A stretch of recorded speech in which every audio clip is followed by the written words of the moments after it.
Welcome to Stockholm Tech Meetup. I am your host, Tyler Crowley, and that was one of my favorite new groups out of London called The Comet is Coming. And I couldn't think of a better act for today's very special 8th anniversary Stockholm Tech Meetup, all about impact investing and a topic near and dear to my heart. And we actually have not done this topic before. Tuva, correct me if I'm wrong, although we did do this for the Stockholm Tech Fest in 2016, right? Yeah. We added a whole extra day all about the, impact investing and everything like that. And that was a lot of fun and have been meaning to do something like this since, but haven't had the chance to. But I'm just going to go ahead and jump right into the news so that we can get to our special guests. For those who are joining us for the first time, you can join us at live.stockholm.tech with the special local spelling of Stockholm, STHLM, as every Swede spells it. And you can share that with your friends and whatnot. If you are on the live page, you just scroll down a little bit, you'll see the YouTube embed. And if you click into the YouTube player so that it launches the YouTube site or the YouTube app on your phone, then you can comment in the live chat. And if you comment in the live chat, I will see it here and I can engage with you that way and even put it up on the screen. Those of you who have joined us before know that. So moving onward, let's do the news as we normally do here. So we've got, like I said, the YouTube live chat. A bunch of fundraisings as usual. Boy, it was a busy month. Almi invests in Medarka for about $1 million. My buddy Frank at Cefello raising $1 million. This school platform doing also just over $1 million from Ericsson and H&M. Great for them. Another math investment. This one about $1.5 million. A very much needed app in the US, I can assure you. Is something good to help people learn math. Fieldy raising just over $2 million. I'm doing all of these in US dollars, kind of real-time conversions in my head. And you notice they're going up with each one of these. Stockholm-based Curb raising about $4 million for a virtual food court, mainly backed by EQT Ventures, our partner there. CodeSense announcing also $4 million from Adventure and Luminar. Future Ordering raising $4 million from Bonnier, Brightly Ventures, and a few others. And then I loved this one. This Swede's Anti-Instagram, which is a printable book of your social media photos, adds $10 million, called Once Upon. It's really starting to take off in the Nordics. EQT investing in another fantastic startup, in this case, Sana Labs, my friend Anna and Joel, raising 15 million if we stick with the US format. So 15 million for Sana. And then Tuva, you'll remember this one. Mina, they're now called Mina, raising about 18 million. But when they pitched, they were called Mina Tjänster. Mina Tjänster, yeah. And they were acquired, or not acquired, but Swedbank did a big investment after our event. Literally, this was like 5 years ago. So Swedbank was in the audience. Emma from Swedbank was so impressed with their pitch at our event that she invited them to the office for lunch the next day, where they started their big deal. They became an investor and a very big partner. And that was a fantastic matchup for them, and it's gone great ever since. We could not be happier for the team there at Mina Tjänster. I think it's a great product. It's actually, I'm using it once in a while. Yeah. 2 times every year. I remember when they pitched, it was like the whole audience, I think we asked how many people would use this, and the whole audience raised their hand.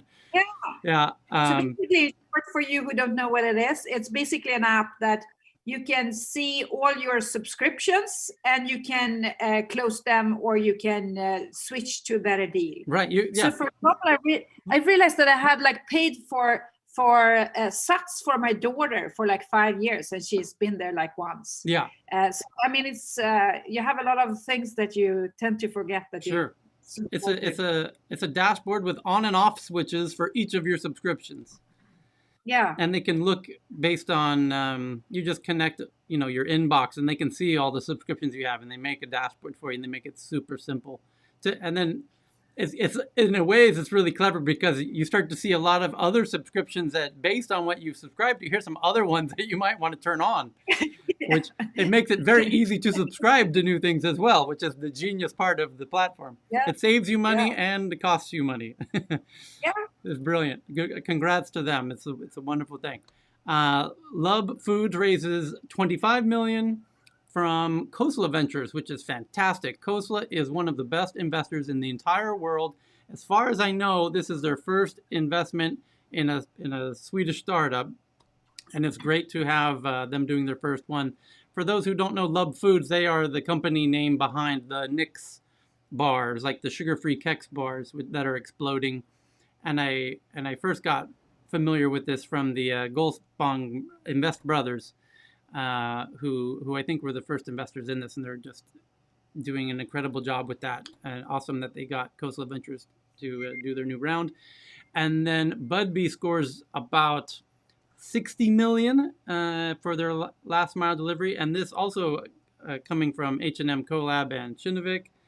And Tink raises 100 million, 103 million as they start to go bigger and better, and that now puts them in the category of soon to be unicorn for 2021. So this could be Sweden's next new unicorn for 2021. And Swedish gaming powerhouse Stillfront raises about 400 million. There's so much money going into the Nordic video gaming right now. It's absolutely crazy. And then Swedish tech scale-up Truecaller gears up for an IPO. And Truecaller seeking valuation of 1 billion. So they also would be a new unicorn for 2021. So that would be 2 new tech unicorns for 2021, bringing us to, I think, 13. So it would be every year there's 1 or 2 now, and it's only January, and it looks like they're already baked in for 2021. So we're off to a great start, and the end of 2020 was fantastic for IPOs. Kind of speaking of the Truecaller IPO, you had Airbnb and DoorDash, Open Door. So it's a very hot environment right now. The door is open as it is, and there will be a lot of activity for our partners. NASDAQ will be very busy, no doubt. Other awesome news for people. Well, I mean, the kind of the message there is if you have an idea for to make the world a better place in any kind of way, now is the time to do it, because tech is very hot and there's lots of money around, as you just saw, especially in the Scandinavia area, especially in Stockholm. And there's also awesome incubators to help you with your idea. So here's a great example. The news broke just a couple days ago that Norrsken is launching a impact accelerator with a fantastic collection of unicorn founders as mentors, and $100,000 as part of that. And I think this will be a truly great program for the folks who get accepted to participate. So definitely encourage you to do. And we are very fortunate to have Suzanne from Norrsken as one of the guest investors today. I'm sure we can dive into that a little bit deeper. And Danske Bank also one of the investors today on the call. And they also have a impact accelerator called the Plus Impact Accelerator. And then their next program, they've been doing this for a little while. In fact, they have a new one, batch 5, coming up, which is circular economy within agri-food. And that starts on March 8th. So I think you need to apply now on the website here. If you need that, you can email me, or you can just Google Plus Impact Accelerator agri-food or Danske Bank, you'll find it. And apply now if you're doing anything in that category. I saw the last one, and I was super impressed with the startups that came out of their last batch 4. Really very impressive. So that's why I have not only no hesitation in recommending that program, but it's also why Danske Bank is on the call today. We'll talk more about that. And then here's a bunch of, so that's kind of all the fundraising news and whatnot. Here's some other really interesting contextual news that I thought was all very interesting. You've got Apple announcing rumors of moving to Gotham, opening an office in Gothenburg, which might seem strange until you realize they've also announced there's rumors that they're going to have their own self-driving car, their own car. The Apple car is coming. Those rumors started happening. You probably heard that, Tuva, in the last few days. This Apple car is now, the rumor mill's picking up on that. And then the self-driving car technology in Sweden is based in Gothenburg as a kind of companion to Volvo, in fact. So Autoliv and the team there, who's been part of TechFest in the past. So it might be, one might assume, why Apple's in Gothenburg and they're doing their car might have something to do with the self-driving aspect. And I'll let the people on Twitter go crazy with those rumors, but they seem to make sense to me. This, I think, is a very profound tweet by a very profound guy, Benedict Evans, who says, this is 2 days ago, if you unsubscribed from my newsletter after I discussed Twitter banning Trump and AWS banning Parler because you want to think about tech and ignore politics, you're going to hate the next 20 years. Tech is politics now and geopolitics. And he is very much right. And I have a whole bunch of really interesting articles to share with you right now to prove his point. Here's one. Russia may fine Russian citizens who use SpaceX's new Starlink internet service, which is a really crazy idea because Elon Musk is using SpaceX to put up thousands of these micro satellites that will create a new internet from space with very fast connectivity for anywhere on the world. I mean, even the most Antarctica on ships at sea will now have very fast Wi-Fi. And the problem with that is Russia is obviously likes to have control of the internet within Russia, as does China. The difference is China, it's very well known, it's very obvious. They're very clear about the fact that they block people from going to places they don't want them to go or block them from seeing things they don't want you to see. Russia does it a little differently, clearly. They let you go see the things that they don't want you to see, and then they make note of it. And then they follow you and watch you very closely from that point forward. And you're on their bad guy list, and you don't want to be on that list because you might find yourself flying out of a window before, like many of their doctors have, who have dared to say that their COVID situation is not going perfectly.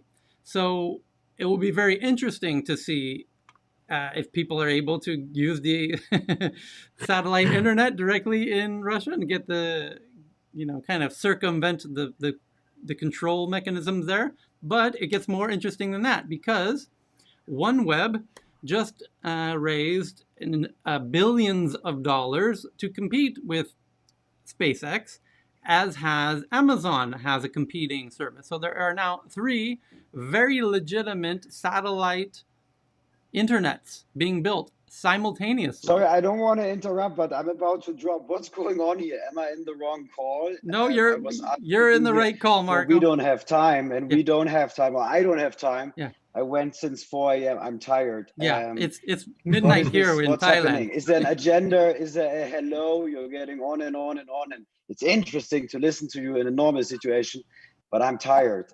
What's happening? Yeah, hello. It's midnight here in Thailand, so I can imagine I'm a little more tired than you. So just to finish, we have like 2 more news articles here, as we always do, every month now for 8 years. So Trump administration banning China's Xiaomi, which, as you can see in the tweet I put on the side, I predicted last month because they last month banned DJI. And as everyone knows, they're banning Huawei, which is interesting because now Ericsson and the Wallenberg family both are trying to tell the Swedish government, don't ban the Chinese companies. so it's creating this very strong political tension within tech. And that is my point, as Benedict Evans says, that tech is very much political.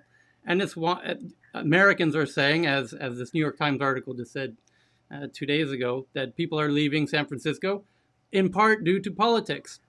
And where they're going specifically, hopefully some of them will end up in Europe, but many of them are going to Miami. And here you have the mayor of Miami tweeting with people.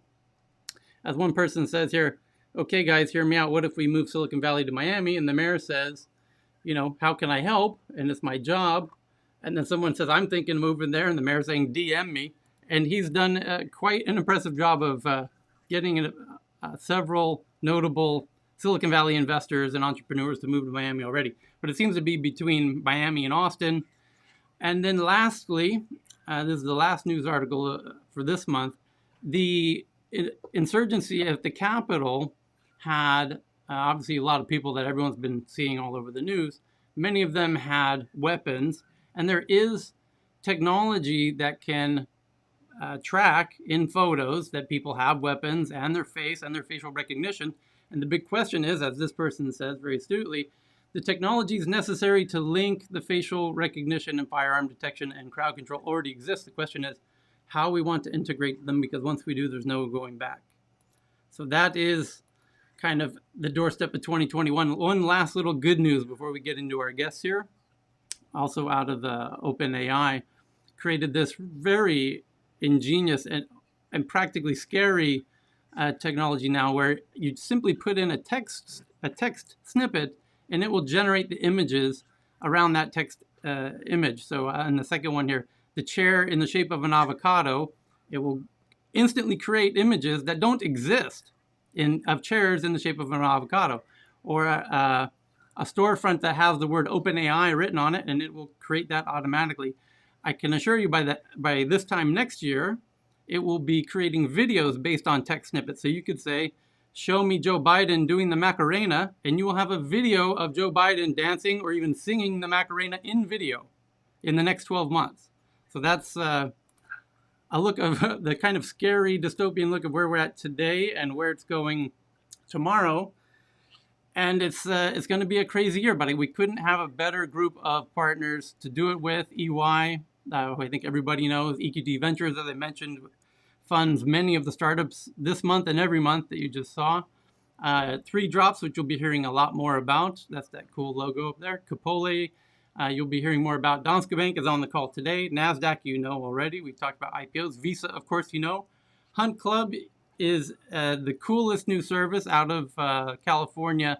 If you're looking to hire top executives out of America, email me. I will connect you with them personally, and you will get the best talent in the U.S. And then Vinga is the top law firm in the Nordics, as everybody knows. And we thank them for being a partner.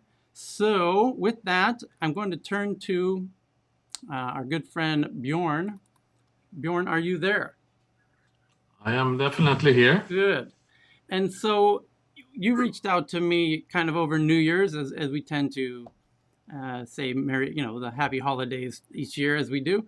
And you had the bright idea to do this Impact themed special session for our 8th anniversary. And what led you to that? Well, thank you, Tyler. That is actually correct, though I reached out somewhat earlier, but that doesn't matter. And I thought it was about time to have a climate solution special. And you responded positively, so here we are. So I would like to contextualize this meeting. And I do this against the background of currently being active with the Executive Office of the United Nations Secretary General, where we are driving a new initiative which is partnering with family offices worldwide, where we specifically focus on fighting pandemics, climate change, and biodiversity depletion. And I have good news and I have bad news for you. And let's start with the bad news. Tyler, if you will show a few slides of mine. Yep. I think I have the bad news slide up there now. Great. So this will just be a few slides contextualizing where we're currently at. So as recent as last week, NASA issued a new report on the planet's, as they call it, man-made fever. And NASA further reported on a horrifying trend towards global overheating. I take this slowly because it's almost hard to take in. We have seen the world's 7 hottest years on record occurring since 2014. The 10 warmest years all took place in the last 15 years. And we've seen as many as 44 consecutive years with global temperatures above the 20th century average. And I ask you to go to the next slide. Ready? Yep. Yeah, and also as recent as last week, an international scientist group consisting of Stanford and many others, they presented their findings and what they had been reviewing, and this is of importance, as many as 150 recent scientific studies on our world environmental challenges. So this is a sort of an aggregated thing. And since this is just a short intervention here, I would like to highlight 2 things. One, the sort of the umbrella paragraph for their findings is that the conclusion is that the state of our civilization is more dire and dangerous than what is generally understood. And this is summarized in turn very well in one quote, which you have on the slide and which I will read out loud for you. The loss of biodiversity and accelerating climate change in the coming decades, coupled with ignorance and inaction, is threatening the survival of all species, including our very own. And I repeat, ignorance and inaction is threatening the survival of all species, including that of our own. This is almost, most people's views, impossible to take in. It's such an abstract. It's hard to internalize the gravity of the situation. But for those who would follow this, which I have and many of you, for decades, it's getting more and more dangerous. That is definitely the conclusion. So, okay, Bjorn, what's the good news? Yes, exactly. Where are the good news then? So I picked out one stats from Deutsche Bank, official report of theirs, September 2019, which may not have made the breaking the world news, but still, it's a quite astonishing statement of theirs, fact-based, of course. So according to Deutsche, ESG investments that most of you are active on has passed a tipping point, and climate mitigation will soon become a normal part of doing business. That's the good news. And the projection is that ESG investments are expected to pass the US 100 trillion mark 2030. And why is this? I single out 3 factors from the report.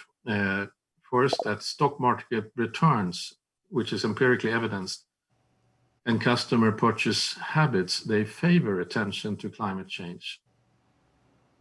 Further, government regulations on the issue are continue to increase, and companies that do not listen, quote unquote, will be left behind. So since this were a lot of statistics and hard maybe to remember it all, I also introduced a 4th slide, Tyler, which is alluding to what you said when you many years ago organized the Impact Solutions gathering at the Stockholm Tech Fest, where, as I recall, you said that the impact investors, they were sitting at the children's table. So given what we now have seen, it's, I think, reasonable to ESG and impact investors will no longer have to sit at the children's table. And let me also close with that this was reinforced by now, as we started this meeting, our now new president, Joe Biden's $2 trillion climate plan, which is reducing fossil fuel and creating jobs. So with that said, friends, let's go to work. We have an important mission. Okay, Thank great. you. So I got thanks to your help and Ingmar from We Don't Have Time, we put together a very nice group of passionate people who have a passion for precisely this. And back on the Joe Biden point, it's great that he's already, his first order of business is to get back into the Paris Agreement, which is great to see. So I welcome all of our guests for today. And the first question for each of you is, what are you looking for and what aren't you looking for? And Susanne, I'll start with you with the Norrsken. Could you summarize kind of nicely for everybody what you are and are not looking for in terms of the investments you're doing there? Well, hopefully I'll give it a go anyway. Norrsken is today a 100 million euro fund where we look at impact. We look for impact tech companies. So some kind of tech components, but otherwise we are impact agnostic, I would say. So as long as it's kind of measurable towards one of the SDGs, basically it can be a Norrsken investment. We invest early stage, so normally a seed Series A kind of level, 5 million SEK and upwards, so $500,000. Obviously, climate is something that we feel very much for, so love those kind of startups, but again, it can be impact in any dimension as long as it's measurable and significant. So what kind of pitches do you get that you are turning away, that there's some kind of misunderstanding as it comes to impact? Is there a particular group of a theme of entrepreneurs who don't seem to understand this point? No, sometimes it's misunderstood, but I feel that happens less and less. Sometimes it's misunderstood that impact investing means just doing good and not actually making good investments. And we're extremely keen to also do good investments. So we need to find companies that we think will grow both turnover and profitability and become potential unicorns, basically. I got it. So you might get, you probably do get a good amount of people pitching who have a great idea that will help the planet in some way, but there just isn't really a business model around it necessarily.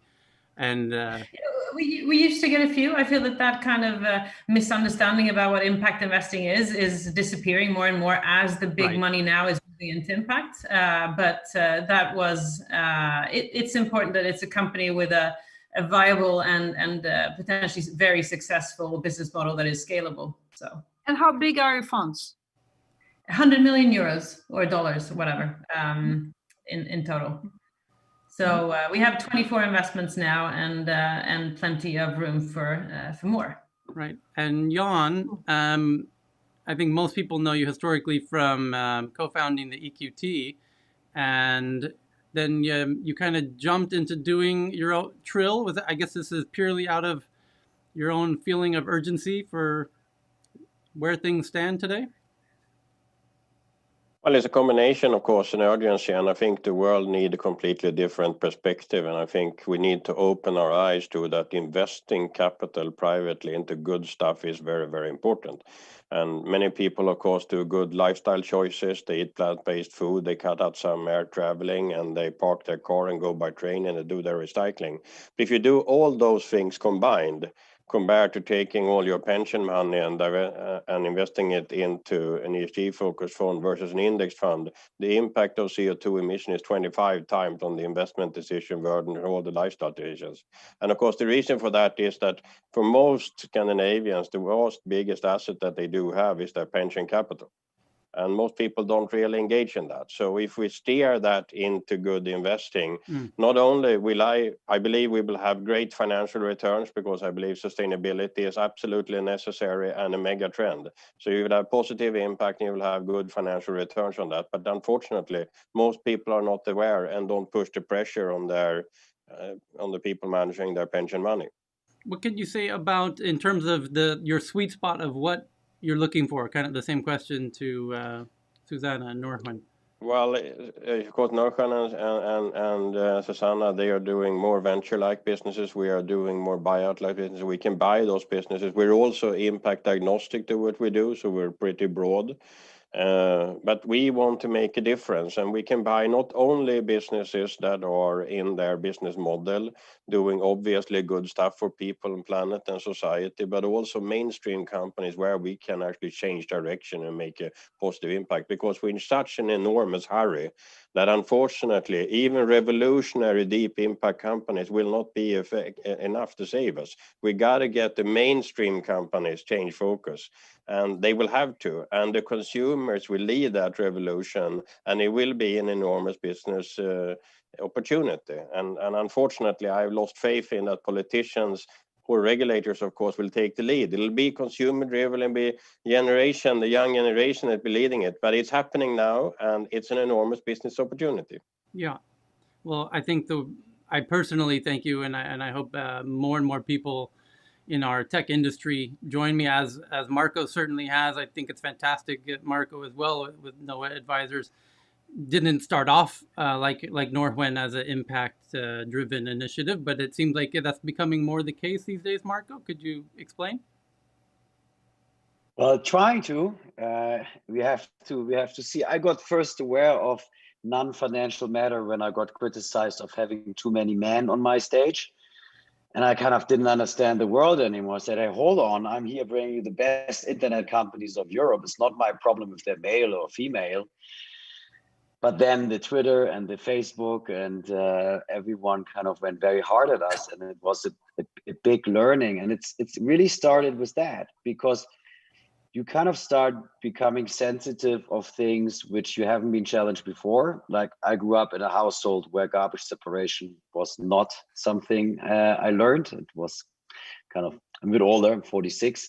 So through the female issue, I got to sustainability. Then I went into politics. I didn't understand why people don't vote online. Everything is digital. I just looked up the Just Giving report from the US. So we give in America $420 billion to charities, but 10% only online. So it seems to be a disconnect versus other payment digital sectors. So I'm fascinated to digitize our nonprofit sector and make it profitable. And profitable means actually achieving what they are up for. And there are 100,000 NGOs. I'm very happy that we talked earlier about biodiversity. Björn said a few things, which is an embarrassment, and it's so bad that nobody talks about it. We lost 90% of our tigers, elephants, rhinos, and apparently it's okay. Well, it's not.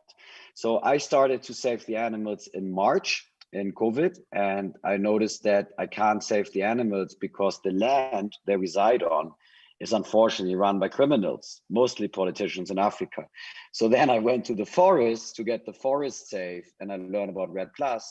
Ingmar and I met 1.5 years ago. So yes, sustainability is the new digital, and we are going to do a new event in Zurich this year, hopefully in October, where I bring in every company has to be for profit. I don't accept initiatives which are not for profit. If they're not for profit, they're not real. They're just like a hobby, or they're like an activity, I do something, right? And because it's not profit, you don't need to judge me. And this mentality, sorry, frankly, it sucks.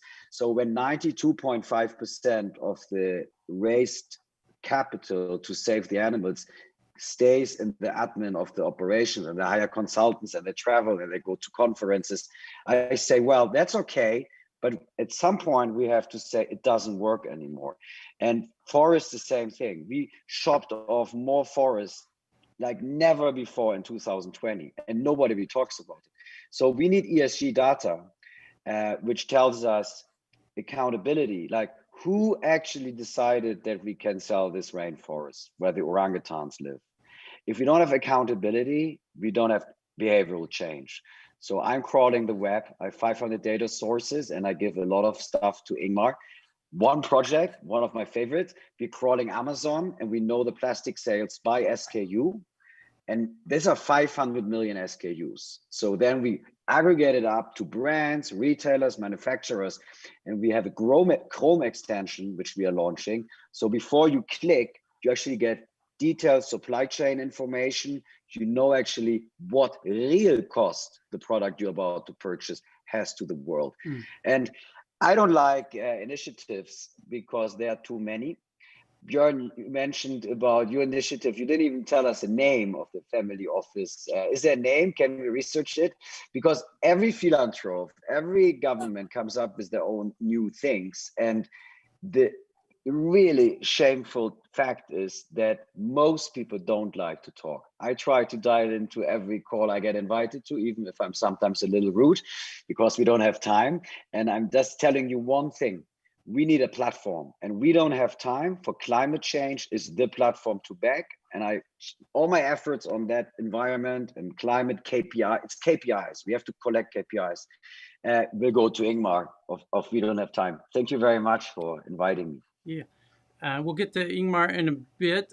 Klaus, could you share kind of, I think it's really interesting, Danske Bank, and we first connected a couple months or so ago because of your Impact Accelerator, which I was very fortunate to watch one of your demo days and was very, very impressed, as I said earlier. And I'm looking forward to the next one and helping make that one even as good as it can be. I'm confident they'll continue to get better and better. What it's interesting to me is you're really one of the first kind of the banks and to take this on. And when I first heard of it, I think I, like anybody else, might be a little skeptical that you're just doing this for kind of, some kind of out of the marketing department. Somebody in the marketing department, has sustainability as, their favorite topic. And then after getting to talk to you and see the startups and see what you're doing, it's not that at all. It's a very sincere effort. But I wanted to hear in your own words kind of how you see it. Thanks, Tyler. I run a team called Growth and Impact in Danske Bank. And we've been doing this since 2015. And the purpose is to help the Nordic startups to scale their business, but also to improve and increase their positive impact. Our definition of impact startup is that if you remove the impact, then you remove the business. And that then of course says that it has to be at the core of the business. We are impact agnostic, as we have heard from the other partners today as well, using the SDGs as a reference, leaning more and more to what we call green growth startups. So startups trying to deal with the climate issues that we're also talking about today. And the reason is that we see that is the area where we have the best odds of seeing companies being able to scale. If you are more looking at the most social elements, you can definitely have deep impact on the people you help, but it's difficult for you to scale your business. And how do you define and how do you measure impact?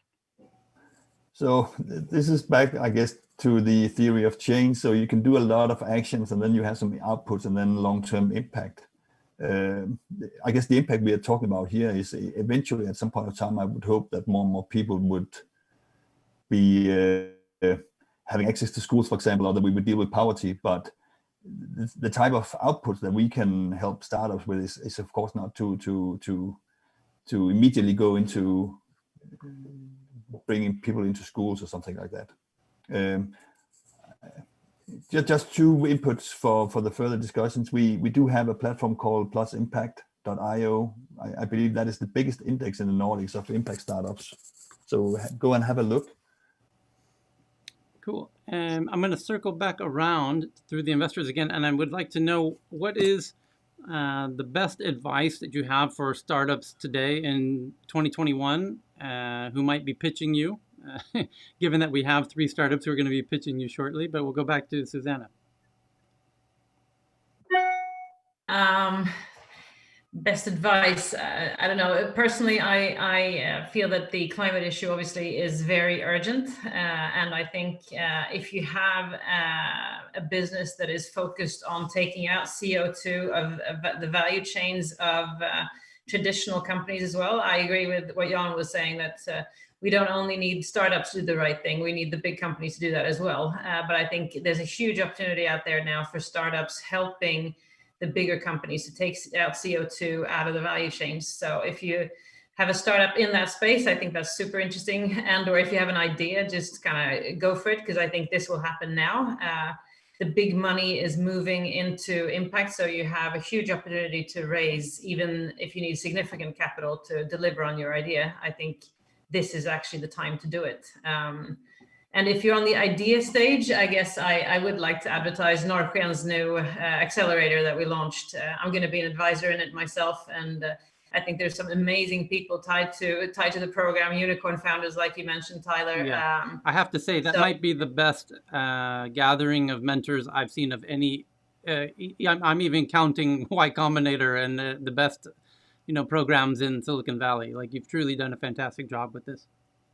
I think it's super impressive what the team has done. And I think if you're more on the idea stage and you have something in the climate area, or food tech is of particular interest as well, just kind of go for it, apply, and make sure you then scale rapidly. Be brave. This is the time to do it, because there's a heap of money out there looking for these kind of investments. Cool. Jan, what do you feel is the big opportunity in 2021, and in general, your message for the innovators? But I do, of course, think that environmental investment generally will be quite the focus. I think the Biden thing that is happening as we speak is sort of just a fantastic game changer. I think more and more data, thanks to people like Ingmar, is coming out. And I think we all need data. And it's important that we can now get corporates to get into describing what value do they provide net to society, people, and planet. And I think that we got to raise the bar for all the corporates to actually explain to us, and we got to measure it, and they got to get credibility.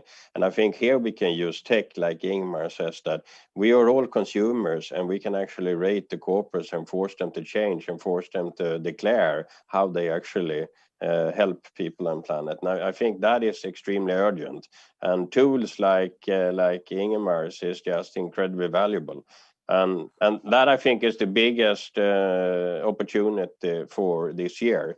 I do believe we have also a lot of social issues sort of associated with COVID. This will be a very difficult time for Europe and the world, frankly. And unfortunately, I don't think will be over tomorrow. But from a business opportunity perspective, I think environment is the focus. I wanted to follow up on a question with you. How do we get more of your colleagues, in the later stage and the buyouts, taking a similar approach that you have? Or is that inevitable that that's going to happen? Or if not, how do we help provoke it? I think it's inevitable that it's going to happen, but it's a race against time, as we all know. So therefore, it's important that people speak up, and of course that the consumers speak up, and of course that the investors with the large pools of capital do act upon it, because it's a great thing that sort of we have all this venture funding now for startups, and that is of course very good.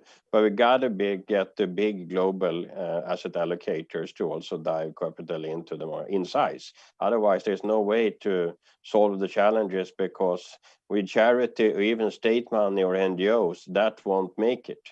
We got to get all the private institutions to move with size. And I think the only people that can do that is, of course, the consumers, it's the electorate, and the investors will follow. And I personally, I get affected by my kids, because, my 10-year-old is telling me things that I shouldn't be doing. And I think that's a wake-up call. I'm an optimist that with new technology, you can get out to the young generation and they will push their parents. I sometimes say I'm an optimist. I'm a Fortnite optimist. I'm upset with my son playing too much Fortnite. But then I think about that in 18 months, they got out to every single 10-year-old globally, and they made $2.5 billion in profit. Can you imagine a gaming company coming up with the survivor on the planet leading the best way instead of everybody shooting each other? And that could be done tomorrow. That's an enormous tips and business opportunity for you. But with tech, we can get out to the kids globally, and then can they pressure their parents? Maybe, or at worst case, we could, if we could run adverts inside of the apps that the kids are using. If we could target the children of the big fund managers and educate the kids on the importance of this issue so that they can pass it on to their parents. Marco, what do you think? What's the the strategy going forward? No, I just wanted to throw, I love numbers. I used to work for Lehman Brothers many years, so I like to always size and dice it. So when I met Ingmar, I said, okay, how big is your market? And he's like, well, it's saving the world. It might be very big. I said, yeah, but financial people, they like to know market sizes. And so we analyzed the ESG data market, which is the busiest M&A industry you will have ever looked at. Everyone is buying everyone because the big professionals, they know ESG is going to be big. So that industry pays currently to the raters, corporates and investors around $1 billion a year on ESG data, collecting the data and providing it to suppliers and shareholders and other corporates. And you want to know what people can see about you. What is that market facing to consumers? When you want to apply for a job and you want to know, is this company sustainable? Or when you want to buy something on Amazon, you want to know, does it have a fair origin? Like the trust pilot of consumer guidance on sustainability. Like, do I do something good? How much packaging is in this? So I'm excited about connecting the dots and going to the B2B rating guys and putting it on our platform. So I think we have to create our own reality as consumers. And that means we have to send Twitter messages. We have to post on, you said earlier, we have now 200 billion in sustainable assets. I put last weekend on LinkedIn that these 200 billion are actually 0.1% of the 10 trillion we have. So if only that little 0.1 is sustainable, it sounds big as 200 billion, but the overall world is unfortunately 1,000 times the size of the ESG funds. It is a hoax, right? It's believing in Santa Claus. There is no ESG at the moment. And we have to bang that point home, and we don't have time. We'll be that B2C ESG communication platform, and we will scale it as much as we can through influencers all over the world, like the same thing we did with Noah to support the European digital ecosystem. But the digital guys, they're fine. They made so much money in COVID. They're 4 years ahead of their business plans. Now it's actually making sure that all the packaging we create in COVID when we ordered our food home is going to be replaced by ecological packaging. I love the summarization of this around that idea of like a trust pilot for impact, as you kind of allude to, whether it's the Chrome-based browser extension, which it seems genius in itself, and 10 other ways in a smartphone app or whatever else. Klaus, is this secretly, can you confess that is this what's actually driving Danske Bank's impact initiatives, is that you're sensing preemptively that consumers are going to start choosing their bank based on which one's the greenest because there's going to be an app like the Trust Pilot for sustainability or whatnot? No, that's not what drives at least my ambitions in this. We try to convince startups to have an intent that solves a bigger challenge, represented, for example, with the SDGs, and then encourage them to build businesses solving that. I think that is good for us. It's good for them. It's good for the world. There's a lot of tailwind. Oh, I got you. As you genuinely, you're more concerned about them, focusing on them, and you want to inspire and encourage them. I think that's a great thing. I think the dividends of that will come back, hopefully in some way that people become more aware that this is a genuine initiative that Danske Bank is supporting. Of course, parts of our work here is also commercial focus. So we believe that if we help these companies to scale, then they would prefer doing their banking with us, and then it's also a win for us. So I think we have an opportunity here where it's not about polarizing or someone will win and others will lose. If we ensure that everyone is working sincerely on solving problems that is relevant, and we combine our efforts to help them to solve it and scale, then I think we all will win. Yeah, interesting that the theme this time is, in your case, the agri-food. It seems like, at least in the Nordic, being American and living in Asia as I do, the Nordic seems to have a particular strength in the food part of the sustainability. Any thought about why, and particularly Sweden and Denmark? In any sense, am I correct in assuming that? And if so, why do you think that is? Well, all the Nordic countries have had a long tradition of being farmers. I guess that's one element to it. Then we also have, I think lately we have seen a lot of chefs and restaurants experimenting on food. That definitely also helps. So we are a society looking into new ways of eating and our diet. So we definitely can see a strong pipeline of startups within this sector coming from the Nordics. Of course, making it easier for us to select ones for the program. And I do that. Norrsken did one similar food tech acceleration program last year with great success. So cool. I want to go one more time through the investors, and this time I want to ask, what are you most proud of? What are you most proud of, and what are you most embarrassed by? You can do both or one. You can pick one or both. Susanna, and I realize this is an unscripted format that most people are not used to in the Nordics, but is it to let the audience in on kind of what are some of the good things and maybe some of the learnings that you've had with Norrsken? Now, one thing I'm proud of on a slightly personal level, I guess, was coming out of private equity investing, where I spent about 14, 15 years. I felt that I was convinced that this was an opportunity when we started off the work with the first Norrsken fund about 4.5 years ago.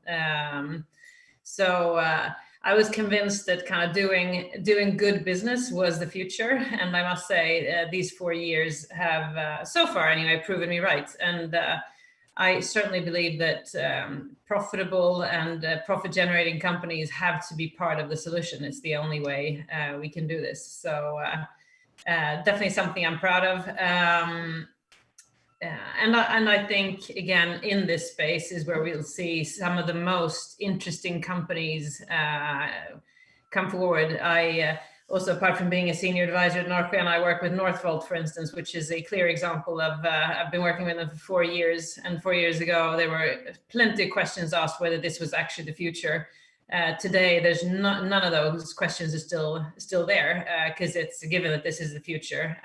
We have a lot to deliver on, but surely the kind of big capital is flowing into these opportunities, and it's good business, and it's also doing good. Yeah, I think Northvolt might be the best example in Europe at this point, maybe even globally, about the business model around sustainability and the economics of that. Yeah, I think, again, when I started working with Northvolt 4 years ago, green batteries, it was like, batteries, really? And green batteries, is that really necessary? And now that question is just non-existent. Everyone understands why green batteries just has to be the future. Yeah.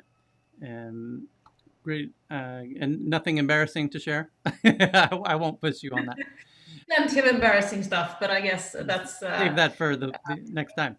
Having worked with investments for a long time, you also make some really bad bets, but I certainly believe that with impact investing, you're kind of working with the trends rather than against them. And I guess I've done the opposite in the past sometimes, which has been less successful. Okay. Jan, to you, what are you most proud of or most embarrassed by at this point?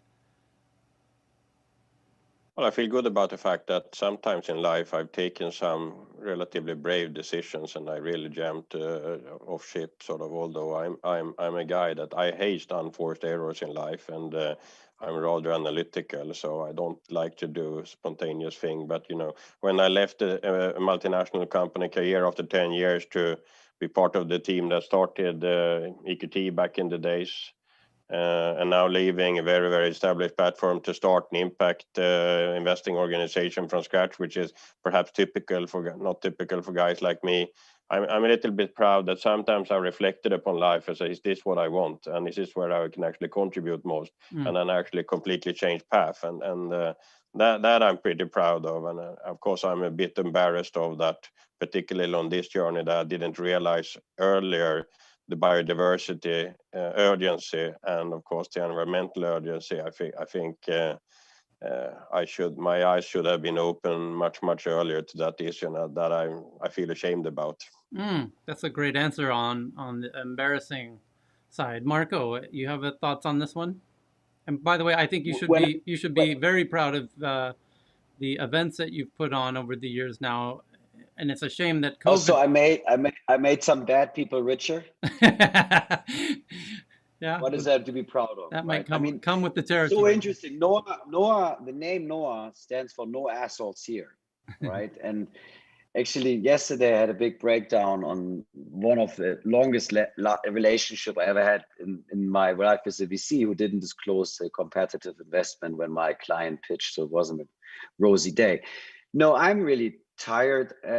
I feel embarrassed about shouting at my colleagues.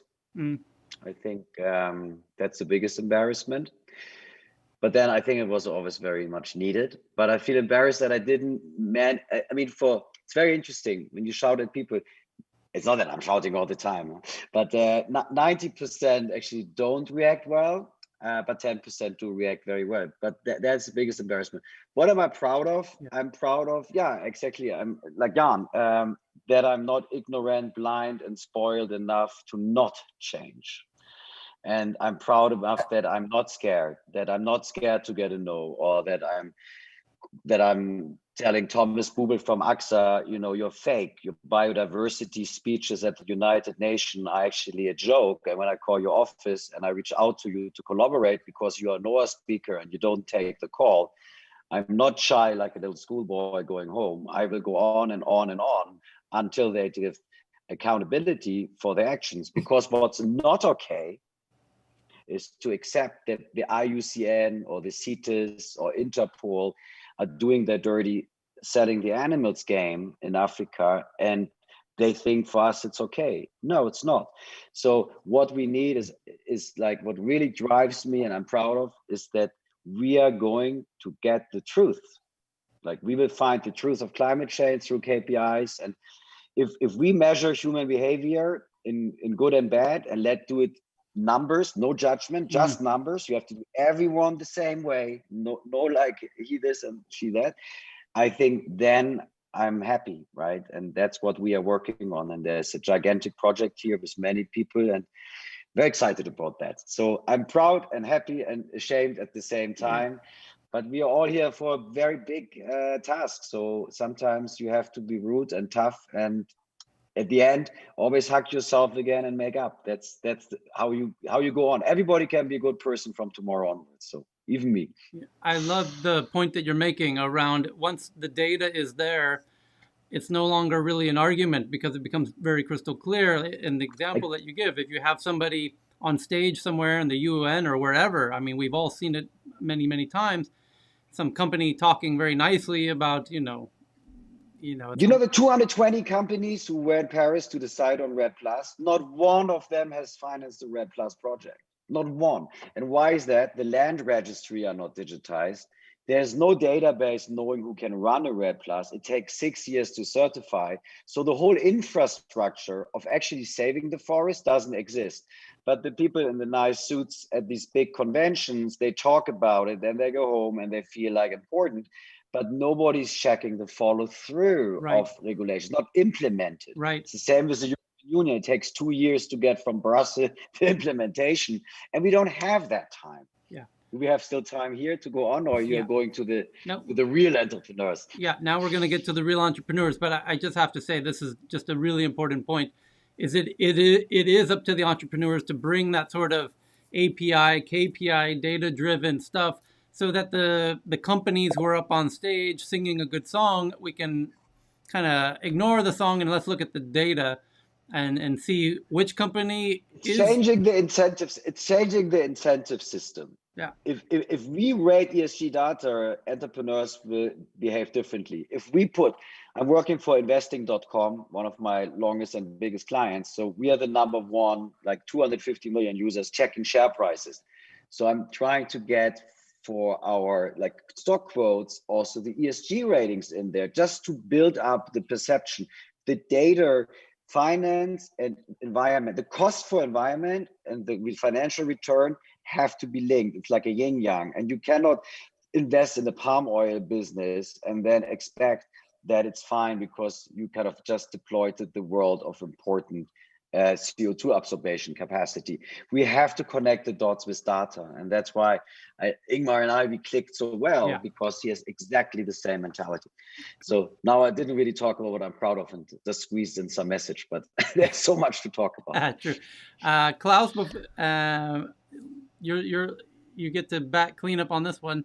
Anything particularly proud or embarrassing thus far in your journey? I'll just answer by saying one learning that I found important by working with the startup ecosystem is representing a big company like I do. It's very often you have an inside-out approach to things, believing that you know everything. What I have learned in the startup ecosystem is that you can come much further if you are open-minded and work with partners. And that's why we, for example, work with WeWork Labs and RISE and Sweden Food Tech in the acceleration program. So that has been a great learning for me, at least, and I believe also it has proven to work for the startups that we work with. Cool. So with that, let's turn to our innovators who have themselves come up with some impressive solutions to hopefully make the world a better place. First up is Ingmar from We Don't Have Time. Ingmar, are you there? I'm here. Hi. Hey. It looks like you have the exact amount of time left on the screen next to you. Yeah, my organization's name is We Don't Have Time, and it's kind of stressful. You need to achieve a lot of things in a short time period to live up with that name. But what we mean with We Don't Have Time is actually not to be pessimistic. We mean the opposite. We don't have time to wait. We need to act. And my background is that I'm not an environmentalist or anything like that. My background is actually that I've been an entrepreneur in the finance industry my whole life. I helped a lot of entrepreneurs. I hosted a lot of events similar to you are doing now. And that was quite profitable business. But one thing, big life moment actually made me to think in longer time period. And that was actually 8 years ago when I became a father myself. So my daughter is 8 years old today, and that made me think of the future. And I started to learn about the climate crisis. And I got so shocked because people still don't get it, but they didn't even be aware of it back then. It's a crisis, and it's so severe, it's so acute. We need to act on it. And people were not just talking about it, they were just ignoring it.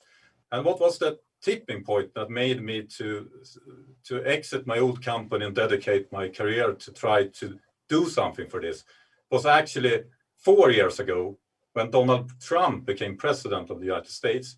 It became so obvious for me that our world leaders are not going to act on this crisis. They will not solve it for us. So I believe every one of us needs to do our part. We need to solve this. And the best way to connect people all around the world that wants to solve it and have them to work together is doing it with the help of tech, with information technology. So what We Don't Have Time is that we have built the world's largest social network for climate action. And I'm going to show you now the first film we presented for our investors 3 years ago when this was only an idea. And today we have realized it and we are on a good way of scaling it up and doing a lot of impact. But I start with showing you the concept that we presented 3 years ago by showing this short film here. We are running out of time. Right now, carbon dioxide emissions are being released at a staggering rate. Climate change will soon be self-fulfilling and unstoppable. The ice in the Arctic will no longer deflect sunlight, and the Siberian tundra is melting while releasing enormous quantities of methane gas into the atmosphere. We cannot turn the clock back. We are growing closer at an unprecedented speed to the point of no return. But there is still time to stop the emissions. So why do we not introduce a carbon dioxide tax now? Why is it we are not shifting to 100% renewable energies? How is it that nothing is being done? We have a solution. Right now, as we speak, We are building a social network, an arena where you and millions of people around the world will be able to watch who is really doing something to put an end to the climate crisis. An arena where you can look into what your politicians and business leaders are doing about climate change. Do they in fact take it seriously? Are they doing their job? Love bomb the ones in power that are actively looking for solutions, and climate bomb the ones that must do more. Nobody likes a bad rating. Nobody wants to be held accountable for the climate crisis. When the pressure is felt by the people in power, they will no longer be able to deny, mislead, or hide. They will have to change their ways. This is a time when together we can solve this crisis, a time of great change. We are working round the clock to create this social network, but you don't have to wait for us. At WeDon'tHaveTime.org, you can already send climate bombs, love bombs, and messages to chosen world leaders through social media. Remember, together we have the power, but we are running out of time. So the reason why I have a countdown here is that in order to be in line with the Paris Agreement, to stay under 1.5 degrees, we need to halve the barge emission before the year 2030. And that's a mindset. It was 8 years ago I started to look into it. And now we only have 8 years left to actually solve it. And what I believe is needed to solve it is that we have so many solutions out there. We have so many entrepreneurs doing a lot of solutions on different problems, what we also have been speaking about here today. But there's no platform that connect those and where people could rate and give reviews to those companies, businesses, and leaders that are doing the right thing. So we're focused on the solutions, and we're giving credit our members, not ourselves. We have built a platform. Our members, exactly like Trustpilot, have we built, where our members could give climate love to the good action and climate warning to the bad action. And this is a rating system, and we see that it works. So today we also work together with a large social media platform, such as Twitter is actually our partner that is helping us to reach millions of people. So right now we are having a fundraise where we're inviting more investors to join this, and together with me and Marcus, also one of our lead investors, we're going to take this further and scale up our business and have a great impact on the whole world. And what is so cool, already today, world leaders are actually answering and engaged in a climate dialogue. We have had everything from the president of Brazil answering criticism on our platform directly to our members, or an environment minister of Norway, or large corporate leaders like Jeff Bezos has engaged in a climate dialogue on our platform. So our platform is not about shaming companies. It's about having a dialogue for change, because we can't just trust the new entrepreneurs to come with all the solutions, because we don't have time for that. We need to change the big business that already has all the business and have them to change the business and go sustainable. And we also need to give them a lot of ideas. So that's why you also could give away business ideas to big players like IKEA and have them to implement it. And we actually have some great examples that we have people on our platform that have got job assignments because they have provided great ideas to large corporations. It's a different mindset. We can't compete anymore. We need to be winners, all of us. And the only way forward is to work together. And the only way to achieve that is with technology.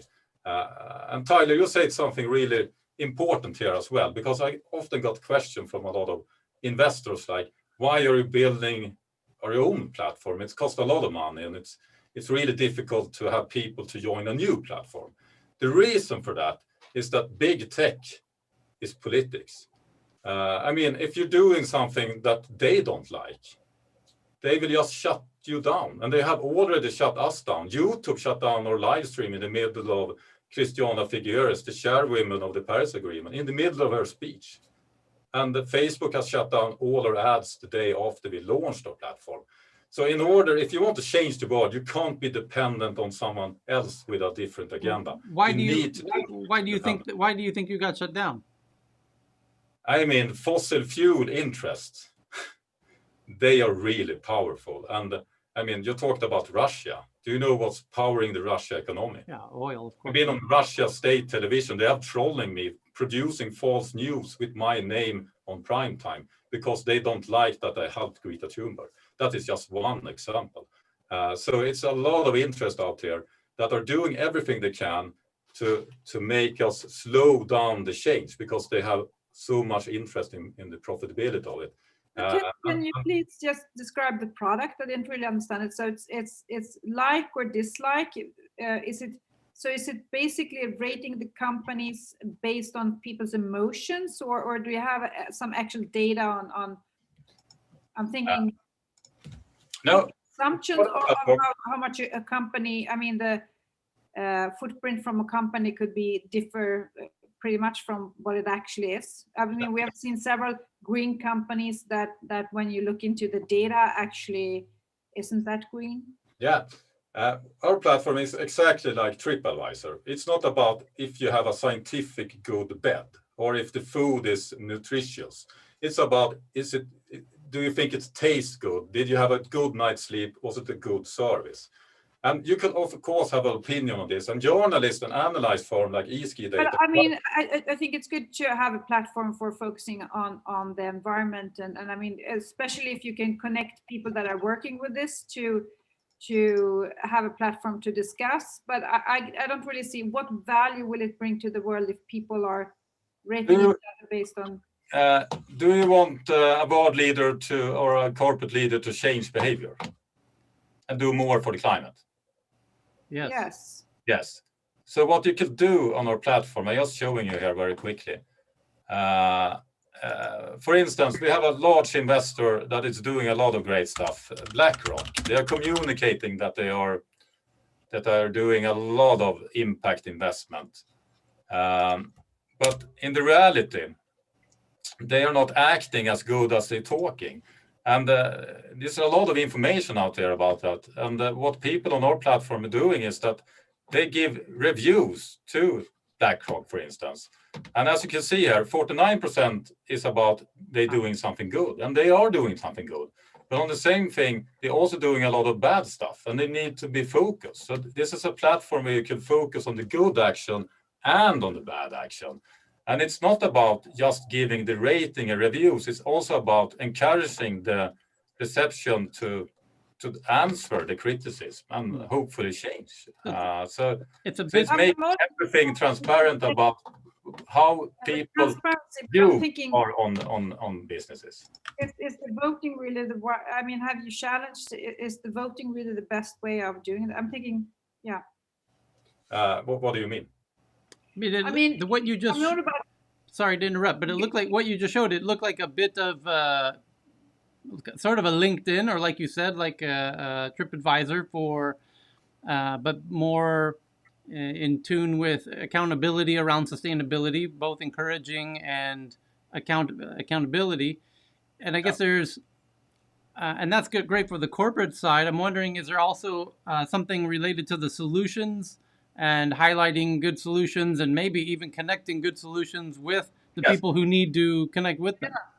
Yeah, I mean, our most important impact is actually not just the criticism, it's much more the solutions. And there's so many solutions out there, but people are not aware about them. So what is happening on our platform is that people are sharing those solutions to others. So people are aware about them.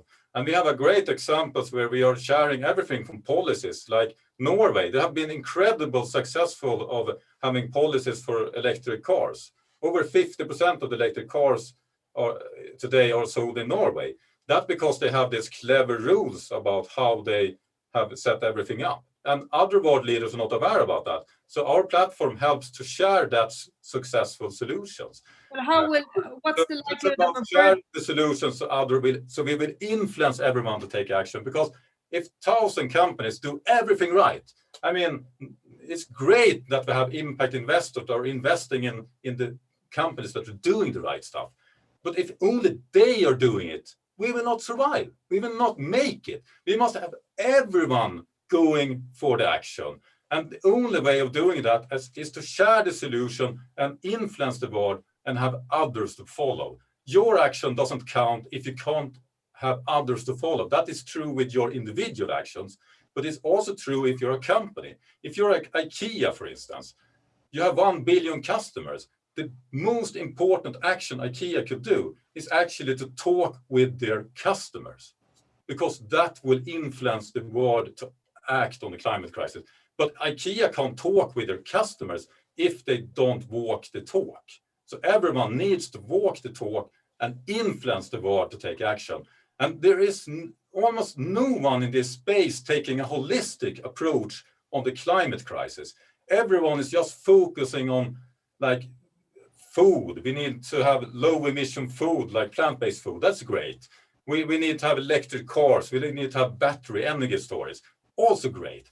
But we need to change the whole system. And I firmly believe that if we change the system so that the companies that are doing the good stuff, that are doing climate action, and also communicating, are successful of influencing others to engage in that and share that, that will lead the change. I'm totally convinced of that. And we have succeeded already with so much impact.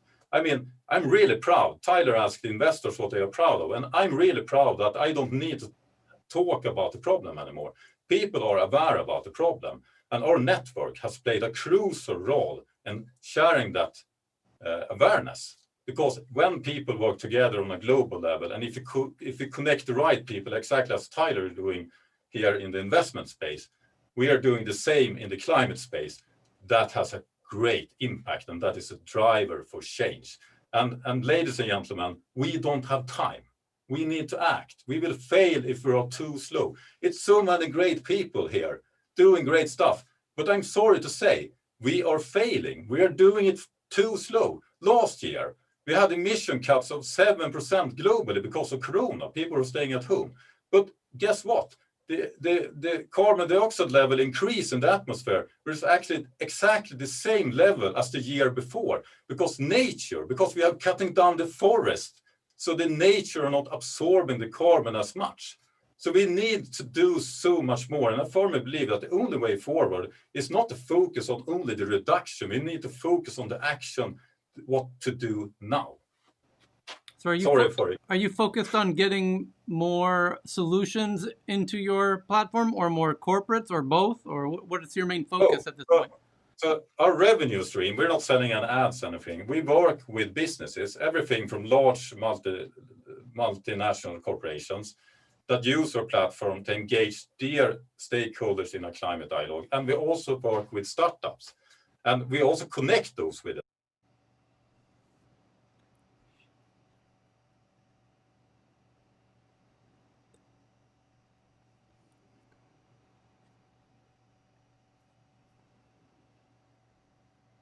We haven't done work. They're signing up to partner with us, and if we see someone that they have need of something, we could connect them with someone that has the service to provide. And what we're going to do in the future when we are scaling this is to build this digitalized, so we have this marketplace where you have the best solutions, so you really can find them, and that you can matchmake that to the companies that are in need of it. Yeah, because that's something I believe more in that than the thumbs up and down, to be honest. But I think that is actually something that is super valuable, I'd say, matching solutions to matching problems to solutions. Yeah. Why don't you believe in the thumbs up and down? It sounds very interesting. It doesn't change the world. I think that, I think it's based on feelings, people's emotion. I would say maybe if it was a little bit like flashback or that you had some real data based on it, but thumbs up or down. But that's exactly, look, we are just starting, right? We have 30,000 users. These are the hardcore climate change people. They don't seem to be too tech savvy. So we are building this now. And what data matters? I want to get a report every Monday morning on who sold rainforests by WhatsApp. It's at the end, it's a question of who sees that thumbs down data. If you want to hire Harvard graduates, and the Harvard graduates are checking that data, and they see that maybe I shouldn't work for that oil company because all my friends are. But it's based on emotions, right? Yeah, but so I can but Tuva, here's a good reaction though. To be fair, so is Facebook. So, and to a large extent, so is LinkedIn, and certainly Instagram. and TikTok. What is not based on emotion?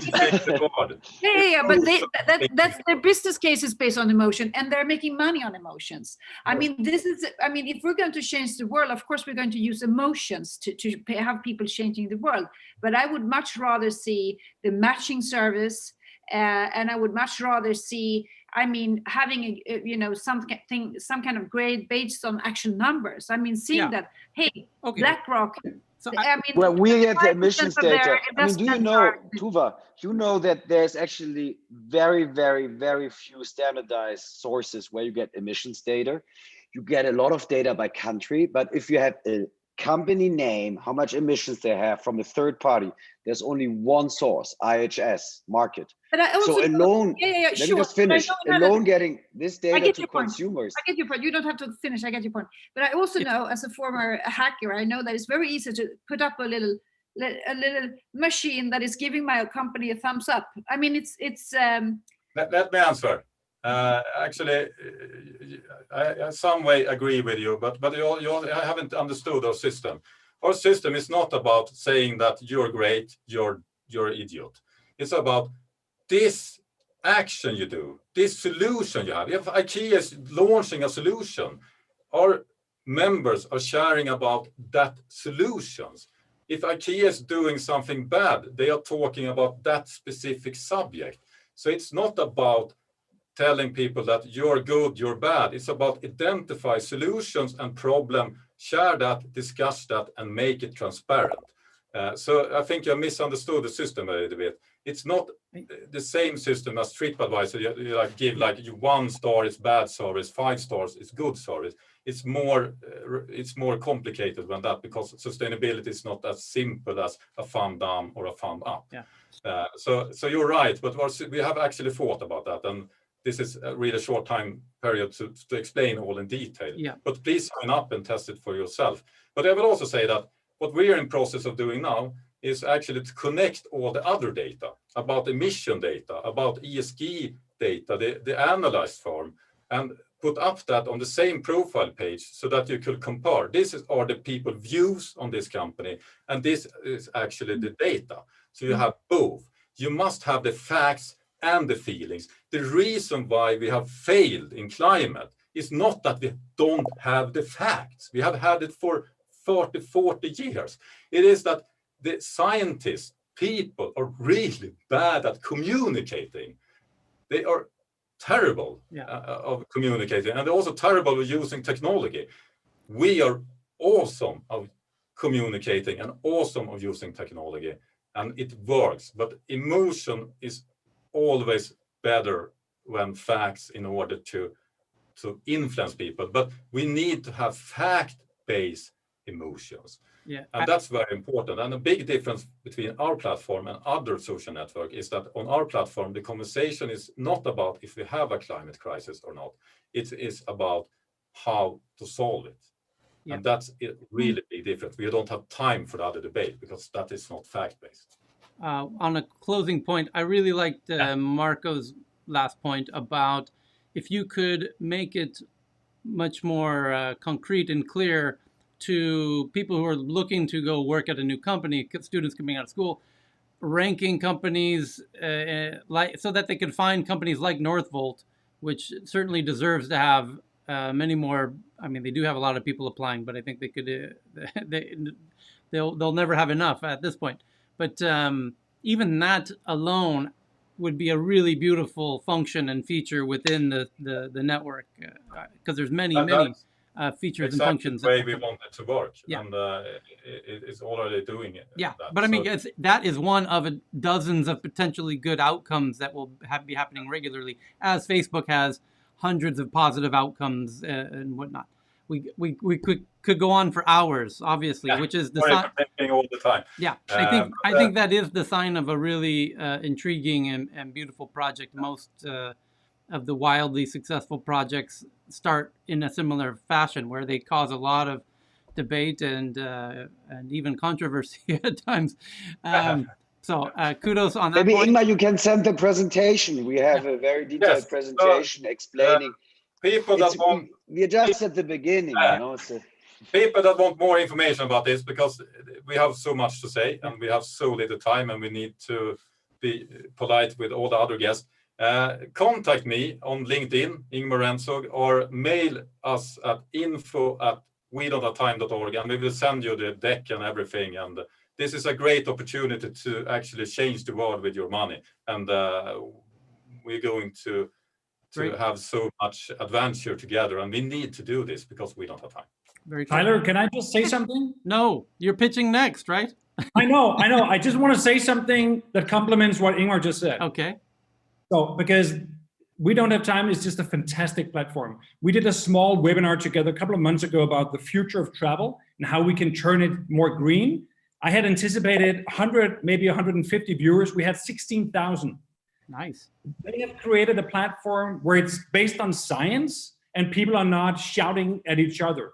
I mean, yes, you can vote up and down, but you've created a platform that is, outstanding compared to the platforms that we're used to using, where there's so much fake news and bias. So keep up the good work, guys. Cool. Thanks. We're getting a Excellent. lot of good. I think Chris might do your preaching next time. I think I love your passion. I love the problems you try to solve. I think maybe Chris digested the product a bit better. Well, the pitch could be. You have a great point, Tuva, which is what Chris just said adds an incredible amount of clarity to the benefit, right? Like his case example really should be highlighted, and I'm sure you could find even better case examples. Actually, we helped Ericsson to have 8 million viewers, so we could do much better than Chris was talking about. But I mean, I'm not here to brag. I'm here to change the world. Yeah, that's your problem, though. But this is your problem, because good pitching, showing, what Chris did. Chris had to brag for you. I understand you're Swedish, but when you're going to be pitching non-Nordic investors, it's the best brag when someone else brags for you. Good enough. No, but if you want to hire Chris to fly to your pitch meetings, you can do that. But I'm just saying you could easily incorporate that yourself into the pitches. Okay. Yes, I will. Thanks. But I think that what we see here, common over the 8 years, is that people put a lot of time describing kind of the problem space, and that is usually you need to have an understanding of that. But when it comes, for example, with Admirement, you can go in exactly and go more into detail on what your product actually is and what problem that it solves, and how it helps people in the community, or how it helps companies to work on this matter. Just 3 really cherry-picked examples, like Chris's example. Chris's example was spot on. And no doubt there's even better examples that you just cherry-picked 3 of them, and that really highlight the product. Now we really want to hear Chris pitch. Now I want to hear what the hell Good Wings is, Chris.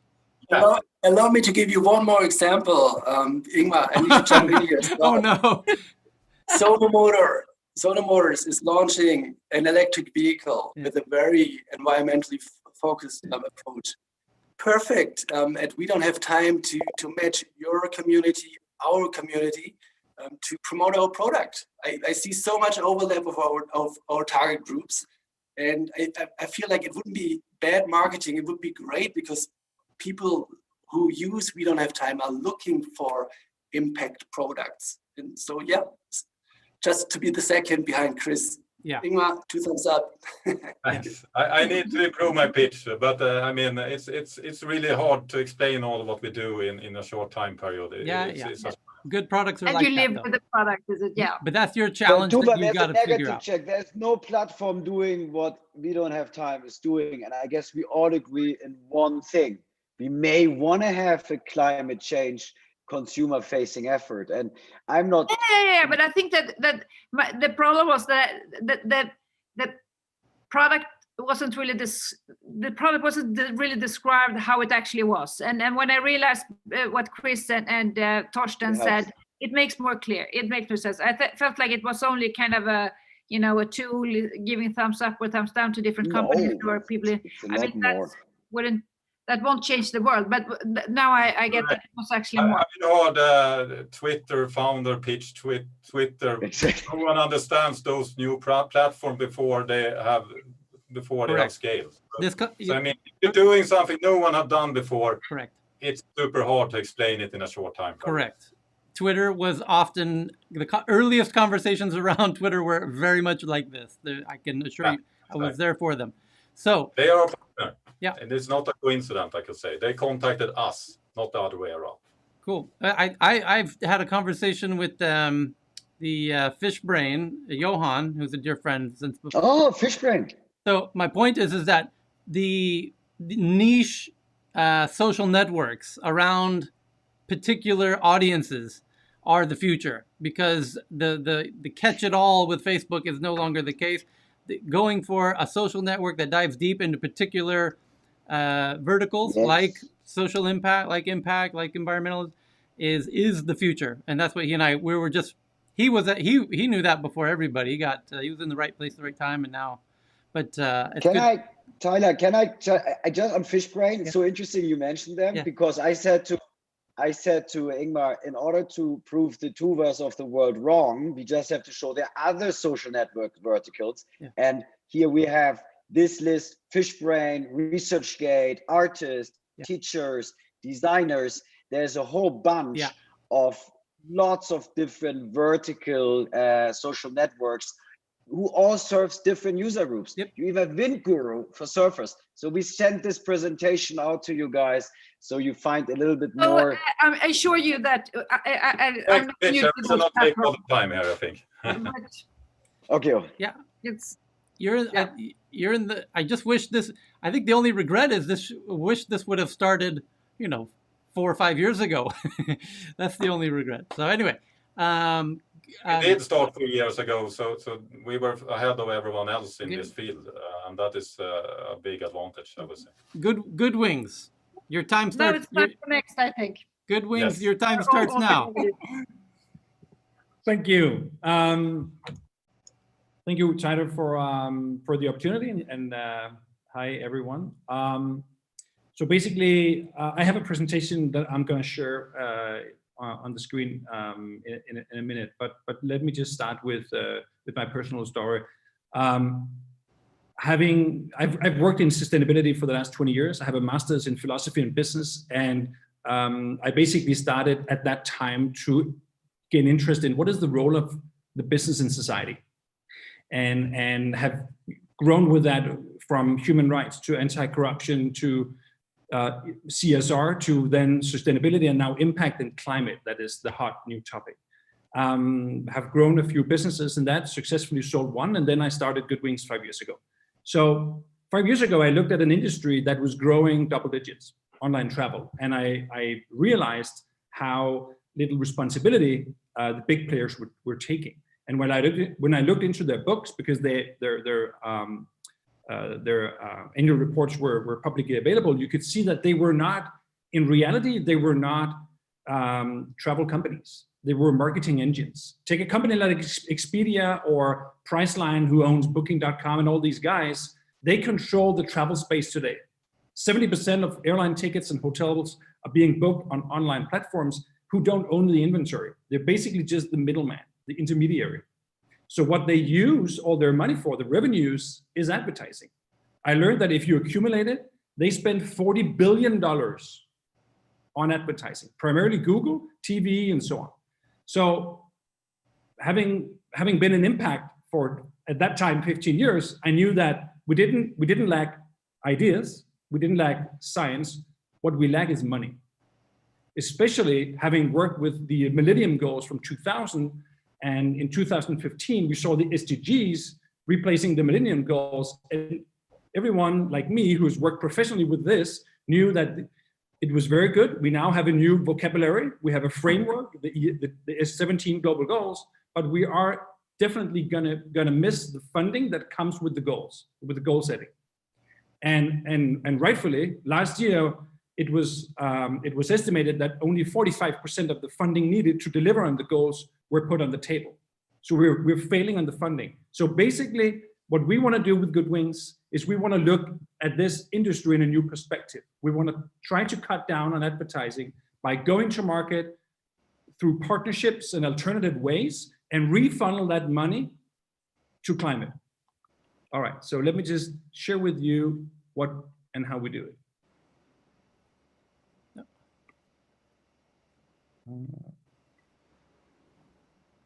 You can see my screen, right? Yes. Yes. Okay, wonderful. So travel and tourism accounts for 8% of global emission, or at least it did so up to Corona and COVID. And the problem is that CO2 compensating carbon credits simply isn't enough to limit global warming. What we must begin to do is to remove emissions at large scale. We have, as I'm sure you're already aware of, we have spent the last 180 years emitting a staggering 900 or 950 gigatons into the atmosphere. So what we're introducing is business travel with net zero carbon footprint. Net zero travel is when you remove the same amount or more than what was emitted with your travel. So it's not a CO2 carbon compensation scheme where we compensate your travel by helping someone else avoid emitting CO2. The typical CO2 avoidances, where you help someone, you buy carbon credits from a solar plant in India or a windmill in China. No, that is also good because it fuels, it's the finance that helps the green transition. We need the solar plants, we need the windmills, but we need to remove emissions at large scale. And that's what we're into. So if you book your hotels on Goodwings, we will calculate your total travel emissions from not only your accommodation, your hotel that we provide you with, but also your transportation. And we will then remove your total travel footprint: flight, taxi drives, Uber, hotels, even your meals. Got it. Next slide. So basically, what we offer, the product itself, is a platform where we have spent the last 4 years connecting to all the major hotel databases. We have 1 million hotels.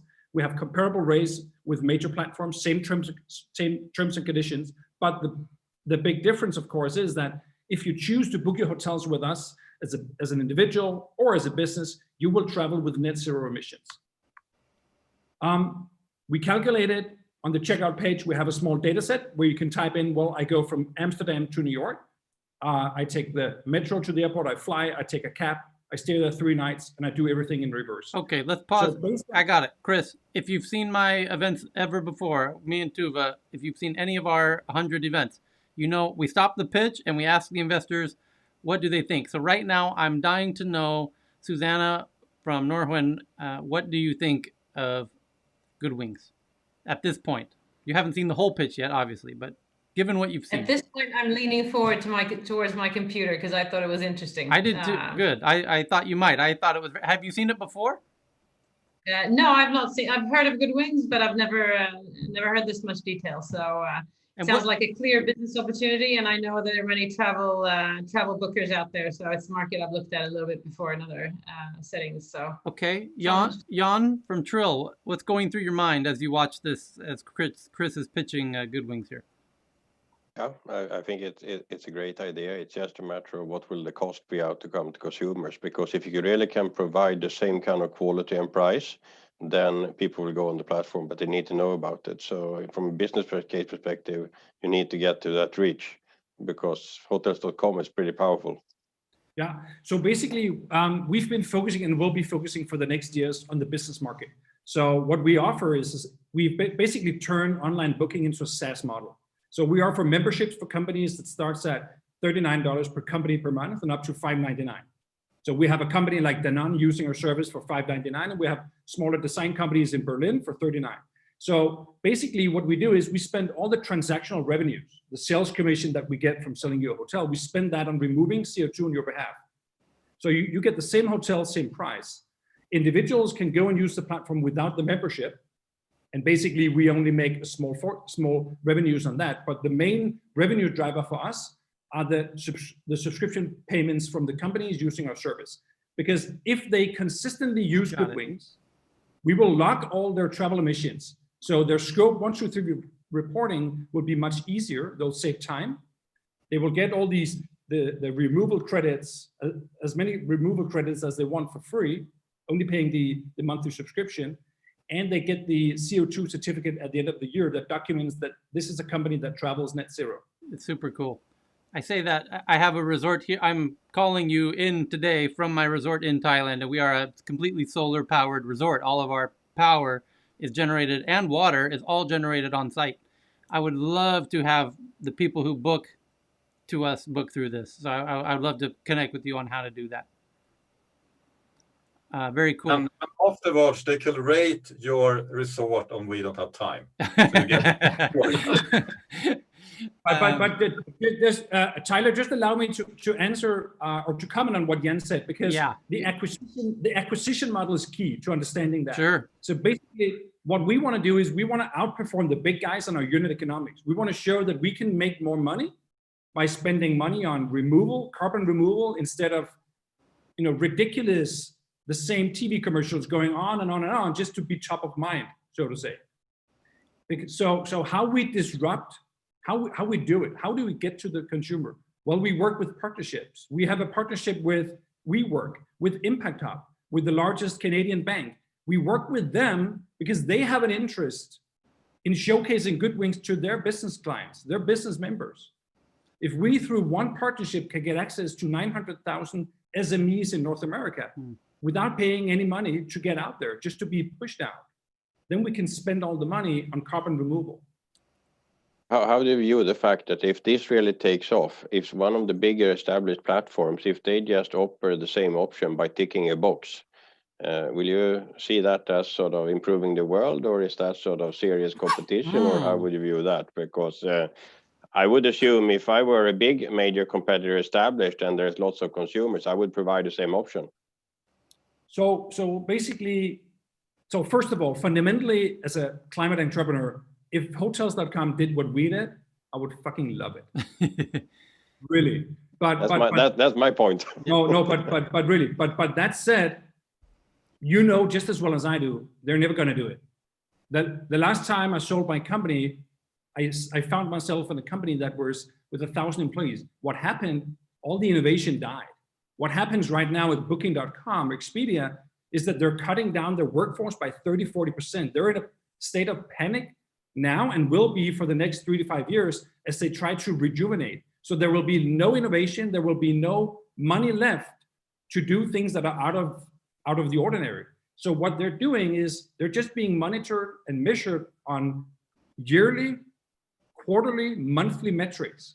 That's what they can do. And they cannot spend the money twice yet. They cannot spend the money going to market traditionally through Google, TV, Facebook, and remove carbon at the cost that we are. We are paying up to $15 per ton to remove CO2 because we insist that it's verified. Because if it's verified, third-party verified by VCS and part of the Vera registry, we can create total transparency to our business clients. I can show the design company in Berlin that I have now calculated their travel emissions to be 200 tons at the end of 21. I have paid to remove the 200 tons. And if you click here, you can see in the Vera registry that we removed 200 carbon units on their behalf. So they will do something that is a resemblance, that smells good, but we don't have time to amplify the difference between what we're doing, which is substantially different from what they will most likely try to do. And how are things going? I mean, what's right now? It's not the best. It's not the best time, but I mean, there are some traveling. It is most definitely not the best time. We were doing up until February 20. We had 6 months of monthly growth rates of 15-20%. In March, everything collapsed. Yeah. Basically, what I've spent the last 10 months on is strengthening the concept and the offer. This was not the offer we had at the time of Corona. We're coming much stronger. I raised $3 million in July 20. In the middle of Corona, we raised almost 20 million krona for travel startup because we have proven at the stage, we have proof at the stage we're at now. What we're aiming to do now is to come back into 21 and increase our client base and raise roughly 5 to 10 million US in Q1 22, which will be our Series A. We've raised 7 million US so far from private people, individuals, high net worth individuals, no VC money. Would it make sense to partner with airlines and hotels to provide them the checkbox option and maybe even the other big platforms, to Jan's point, the hotels.com? Could you become a very easy integration like Stripe, for example, to add this carbon offset? I mean, before COVID and worse during COVID, of course, the ability to look beyond business as usual for airlines or major platforms was quite limited, to be honest. You have one airline in the world who's actually doing something, EasyJet. Why is it EasyJet? Well, it's because they only have a European route map.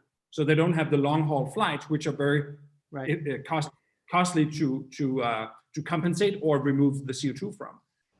And what they're doing in reality is that they're just supporting a red project. That red projects are amazing, but they're not removing the CO2. So they're helping CO2 to be avoided.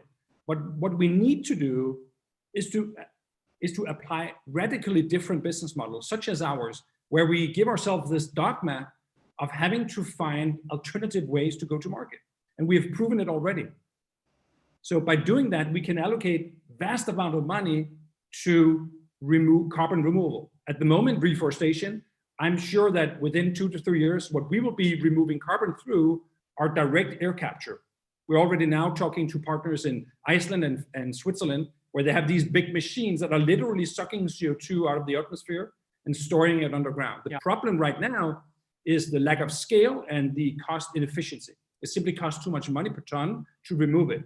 So it's much cheaper to do it through either regenerative agriculture, enhanced weathering, or in our case, reforestation, planting trees. But we need to have it verified. We need to create the transparency. Otherwise, we will not gain the trust of the consumers or the business leaders. Klaus, did you have any thoughts going through your mind? Or we should go on to... No, I know Christian very well from Denmark, and I just feel sorry you're for him both that Danish. There you go. Shit, I should have known that. No, it's a good company, and I hope that we get travel back, and then more and more people and companies will start using their services. And can I just say one thing?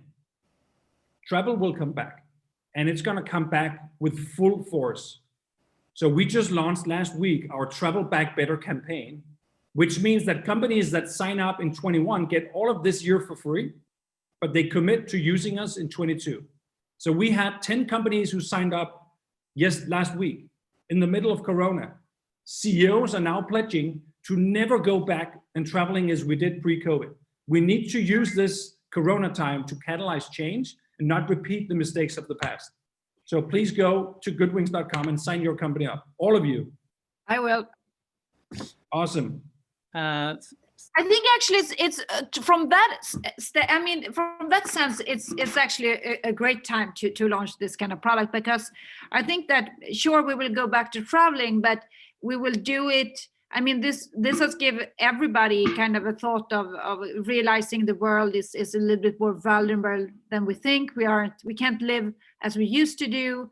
So I think that people. Even if it's not so much traveling during the Corona, it's still a time of reflection where I think it's good postponing. Okay. Super interesting. Thank you. Yep. Torsten from Sono Motors. Coming up. Hi, Tyler. Hey.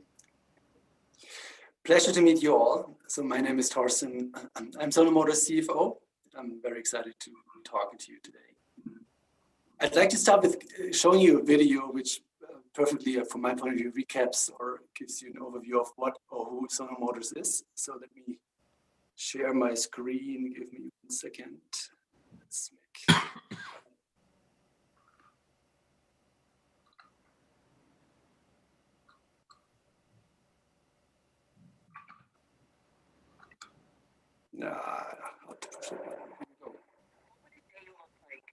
If we were to make the most of it, creating new things and saving old ones. We wake up every morning and see our generation fight for our planet, for our future.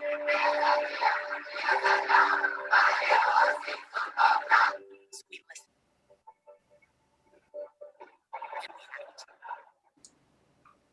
We started from scratch to preserve, what we're running out of.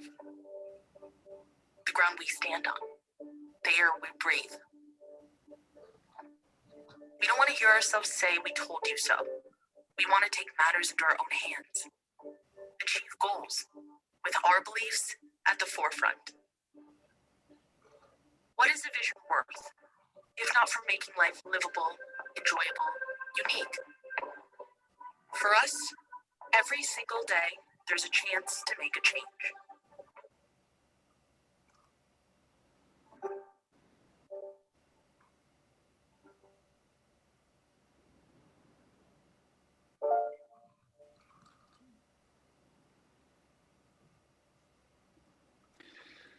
I hope this kind of gives you an overview of who Sono Motors is. So we are an electric vehicle startup with the USP of integrating solar technology into our product.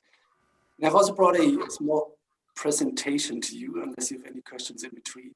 I'm happy to share you a little bit more background about our product, the science, and about our company. Give me 1 second.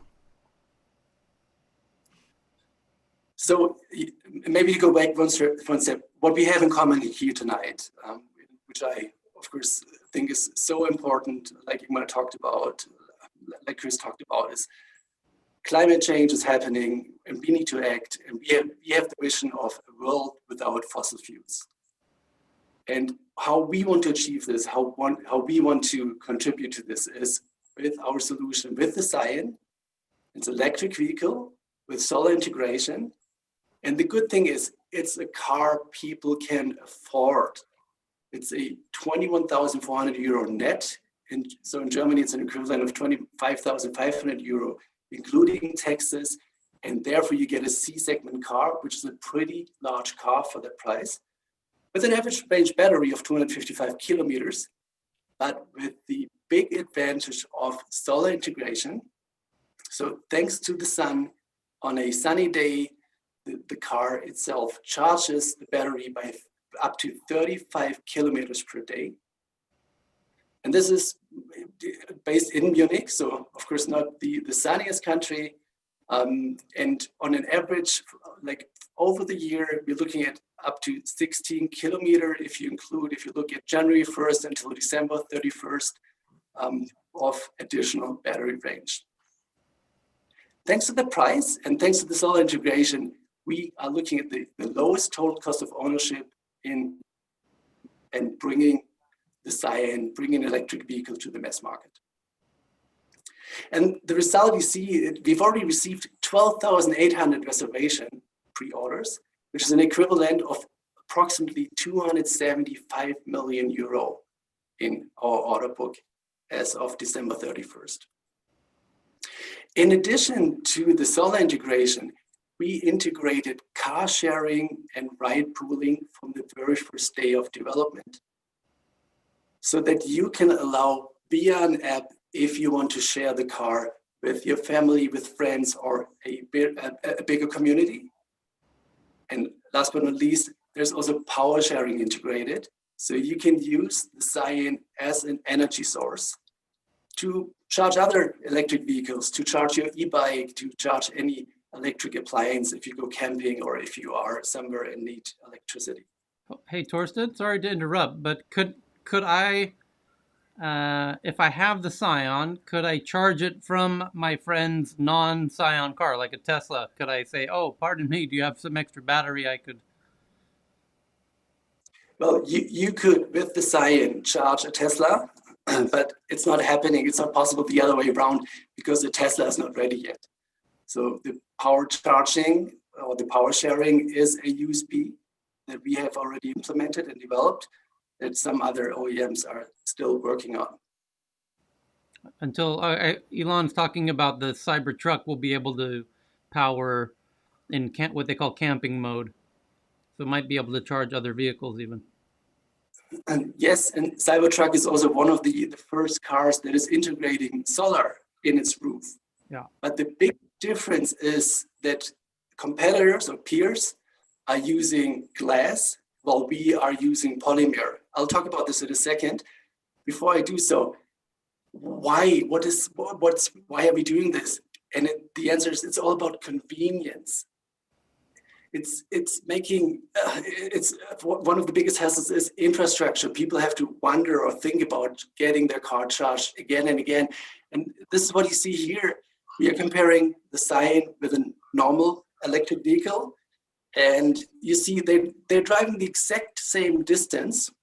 And we're assuming here the exact same battery range of 250 kilometers. And a normal EV would have to charge 4 times within 6 weeks. The Scion, however, if you're only commuting 20 kilometers per day, you don't need to recharge because the sun is recharging the car. So within the same period and the same distance, you would only have to charge the Scion once. So it's a perfect commuter car. It's a perfect family-friendly car. For example, Marco spending a lot of time on this beautiful island of Ibiza. Sunny island, short distances. You don't need to charge the car at all for that kind of driving behavior.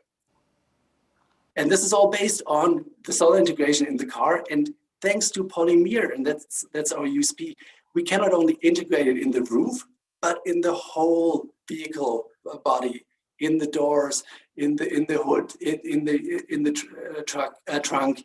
And this is the big difference. It's lighter. Polymer is lighter than glass. There's more surface area, so it passes crash tests. And you can also do more complex forms. And this is what we have done here. And this is why we get 35 kilometers of additional range per day. Let me skip this due to time, but maybe focus on what we can also do. Integrating solar into a vehicle is very difficult because of the very small forms and shapes, and different shapes and so on.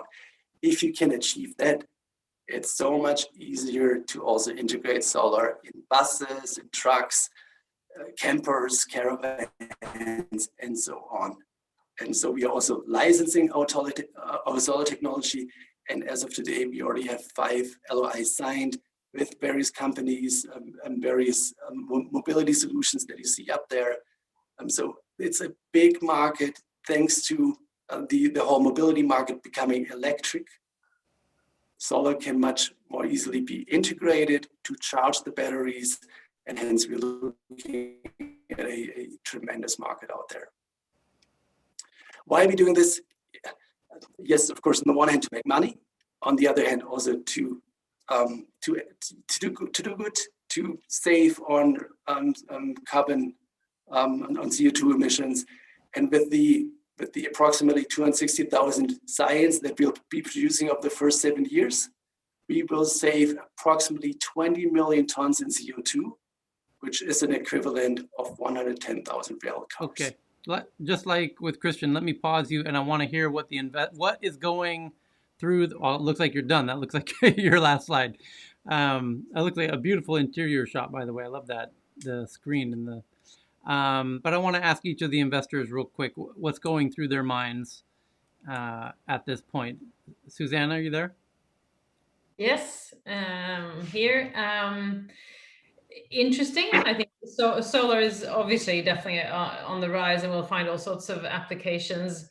Living in a dark country, I guess a little bit questionable how much this will help in driving a car. The range, 250 kilometers, sounds a bit short to me overall, especially when I know what kind of pipeline the big automakers have in their EVs that are coming in the coming couple of years. But interesting concept, maybe for some markets where we have a bit more sun than we do up here where we're sitting. Well, it would work in the summer, all summer. It's your summer car, or you could get a second house south of the equator in the southern hemisphere. But in Thailand, it would work wonderfully. I can tell you that because it's a lot of short commuting down here. How about? Can I comment on the range real quick? Because I understand your concern. Yeah, go ahead. And yes, 255 doesn't sound like a lot. If you think about it, if it adds up on average 16 kilometers per day, we are looking at approximately 115 per week. So adding this, you're looking at a total of 350, 360, 370 kilometers on average per week that you have. And this is people, I mean, you don't charge your car every day. You normally charge it once a week unless you go on a very long trip. And so for this normal behavior, you're more looking at 350, 360 kilometers, which is more than sufficient. Okay. So, Jan, what's going through your mind at this point? Well, it's definitely a very interesting segment in the sense that, I mean, we all know combustion is going out the door and there will be a lot of electricity. And we also have an infrastructure problem in the sense that if we now convert to electricity the way we're doing in Sweden and Norway, it won't be long before sort of the entire networks won't manage it. So we got to come up with better solutions. And that combined with the fact that cars generally are parked 95% of the time. So pools is sort of a massive things going forward. So I think we're definitely on to something that this will have to be a massive behavioral change. And it's also a huge issue that is unsolved technology. So that said, I mean, there is lots of competitors in the space, but it's definitely two sides of the business that has the future for it. Yeah. Marco.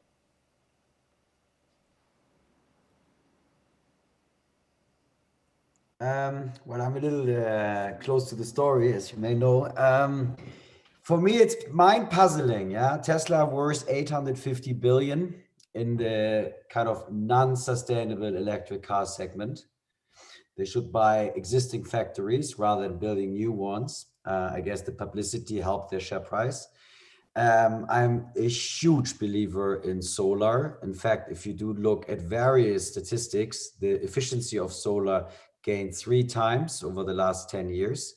So if you speak to the solar experts at Sono, which is really the core competence, bringing solar energy to all types of vehicles, ships, trains, and cooling cars, that's the future. And I think we in Europe are just like completely blind to the fact that we do have this one amazing OEM, while the others haven't really brought out any electric cars we are using. I was fascinated when I started working for Sono exactly a year ago to see that in Germany, less than 5% of the cars sold are electric. And there's a bit of a supply issue, right? You cannot expect having a lot of cars sold if there's no supply. But now we do have the car, and despite not being able to deliver it as of yet, we have 13,000 orders. So how much more indication you need? And then from a top-down approach, and we talked earlier about that, I'm a big fan looking at markets. This car is 30-40% cheaper than the cheapest Tesla. And it's from Europe. And I guess we are a bit of European patriots. So the market cap is now 0.1 of Tesla. So putting a few big things in context, we may not think the car is pretty. We may want a car in red and it's only one color. But believe me, this is going to be one of the biggest OEMs the world has ever seen. And what I love about these guys, they built the car without the money in the garage themselves. Normally you have a philanthrope coming and throwing $1 billion, an ego pet OEM project, and then they run out of money and then somebody else needs to pick it up. But here they built the car, I drove it, I ordered one. And I spoke to the Kardashians because I told them, hey, you guys should put this car into your Instagram profiles. You have 500 million followers, excuse me. But we have to connect purpose to where the users are and bring good arguments. And I'm a huge fan of Sono Motors, the team, and I'm very excited here. Actually, you have a good point, because the Pharrell Williams this week was on a Cake motorcycle, the Swedish electric motorcycle. And there's a very cute video on Pharrell's Instagram where he's riding the Cake motorcycle, again, 4 days ago. And he tells them, make me one in yellow now. I want it now. And then 3 days later, they have it ready. And they're like, we're sending it to you now. This fully yellow electric Cake motorcycle. So I imagine there is, in the Kardashians, I couldn't think of anyone better that have the furthest reach in social media. somebody who would want I mean, to. how cool is it? They have all these followers. They're putting shampoo. I don't know. Now you can do something with your follower base, and you give signals. I think they're looking for content. I'm surprised there isn't an influencer sustainable product marketplace out there yet. Maybe it's something for we don't have time to do. That's what I suggest. Very early days. There's so many ways to roam, and this car story is fascinating. You guys should watch it. Not sure, it's probably too late now to invest. It's still possible, Torsten? Are they still?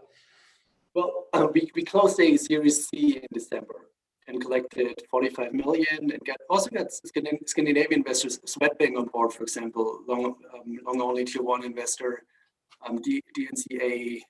So yes, some big names as well.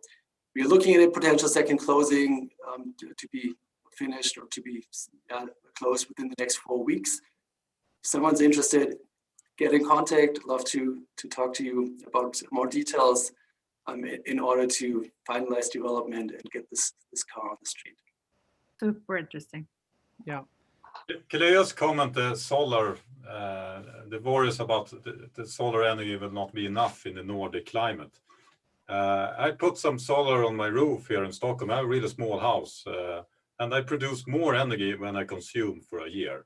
And it's not just, I mean, for me, my solar panels, it's not just it's a very good way for me to communicate and influence my neighbors to do the same. So now 3 of my neighbors have put up their solar panels because I was first. So the Sono Motors is so much more than just a car. It's a different kind of company, and it's truly the only sustainable car company out there. I mean, Tesla is a technology leader, but Sono Motors is a sustainable leader. And I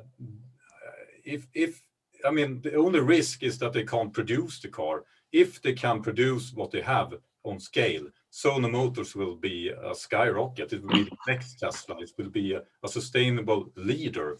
And I will buy one, definitely. And I will looking forward to explore the partnership where we're also going to sell this to the whole Wheel of Time community, because we have 40,000 influencers, and we're going to help in building this. This is exactly the solutions we want to see scaling, and our platform is built to help those kind of companies, and also Goldwings and all the other companies doing the right thing. I just wanted to show the picture again, because yes, for Scandinavian markets, sun has a different angle, and this is why we have the solar modules in the door as well. Also during winter, there's sun in Germany doesn't come from above, it comes from the side. So yes, Ingmar, I agree. It's not just for Germany or Italy or Spain, also for Scandinavian or other countries. Very cool.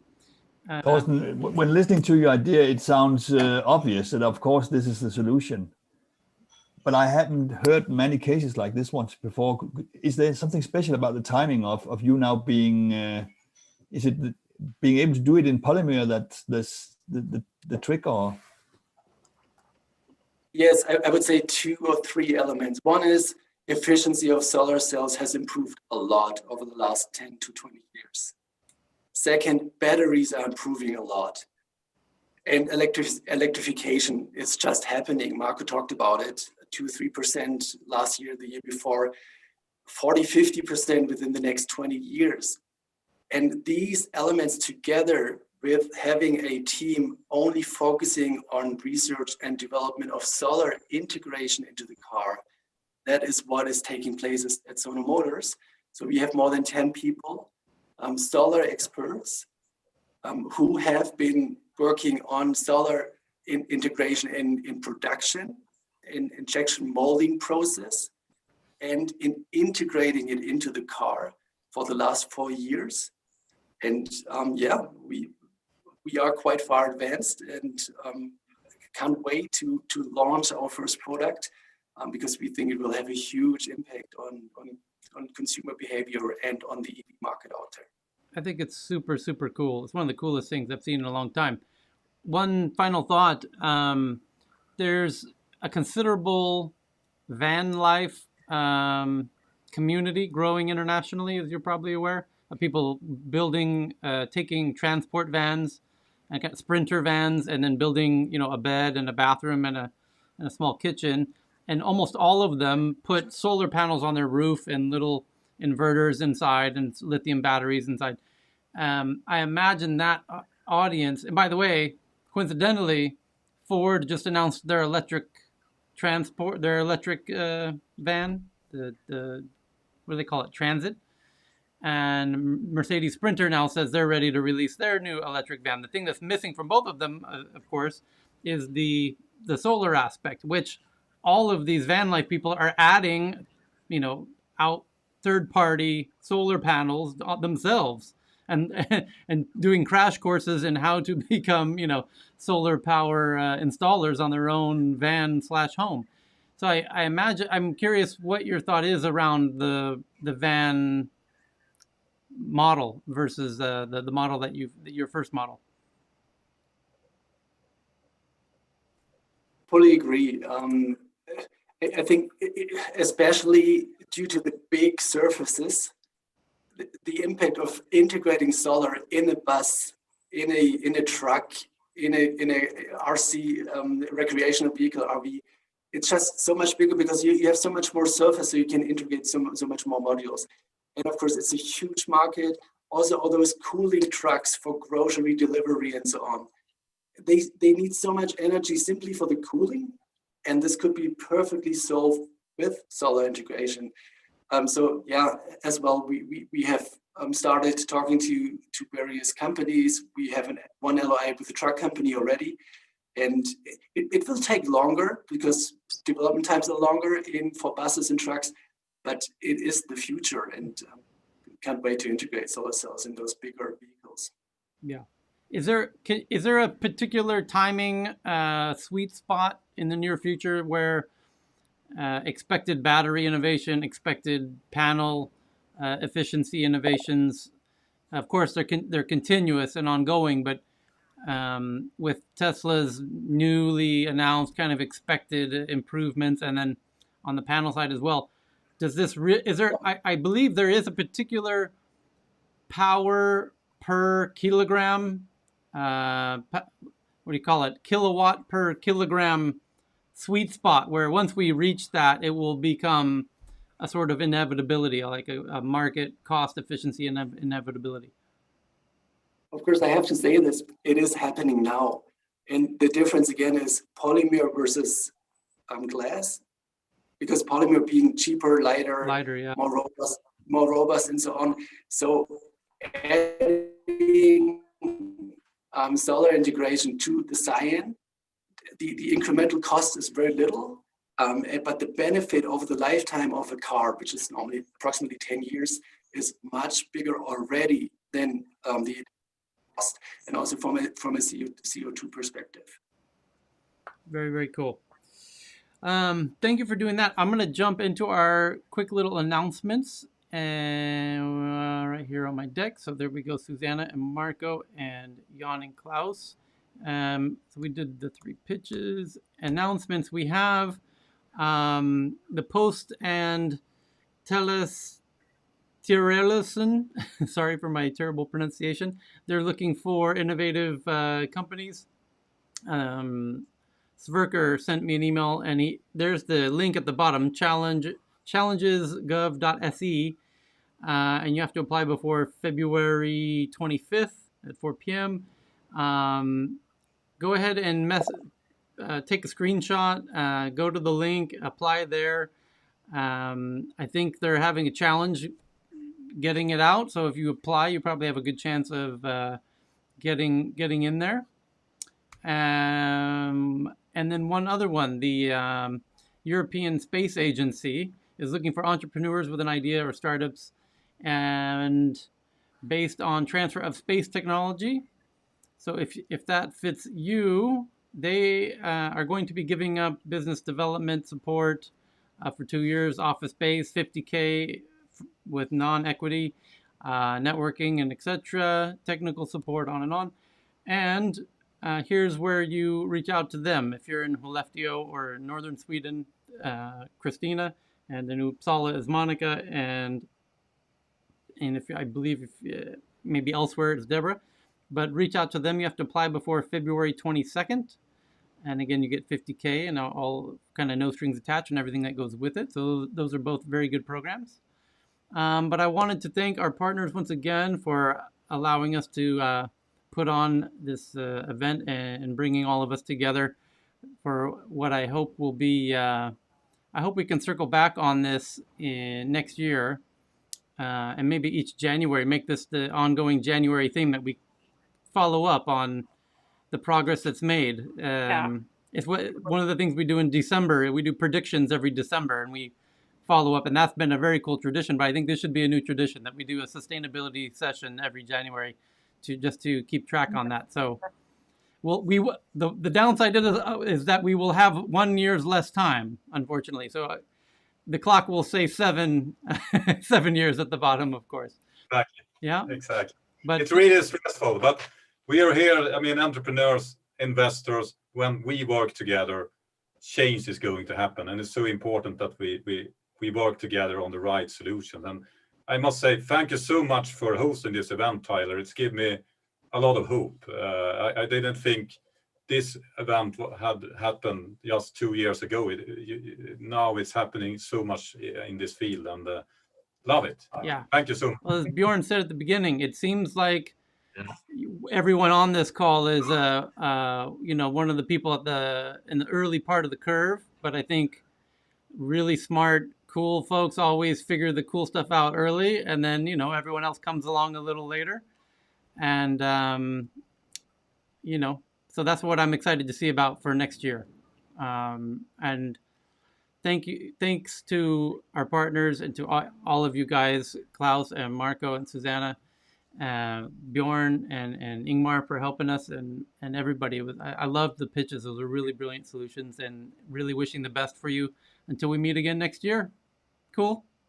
Thank you. Thanks everybody. Everyone. Cheers. Thank you. Thank you. Bye. Thank you. Bye, Tuva.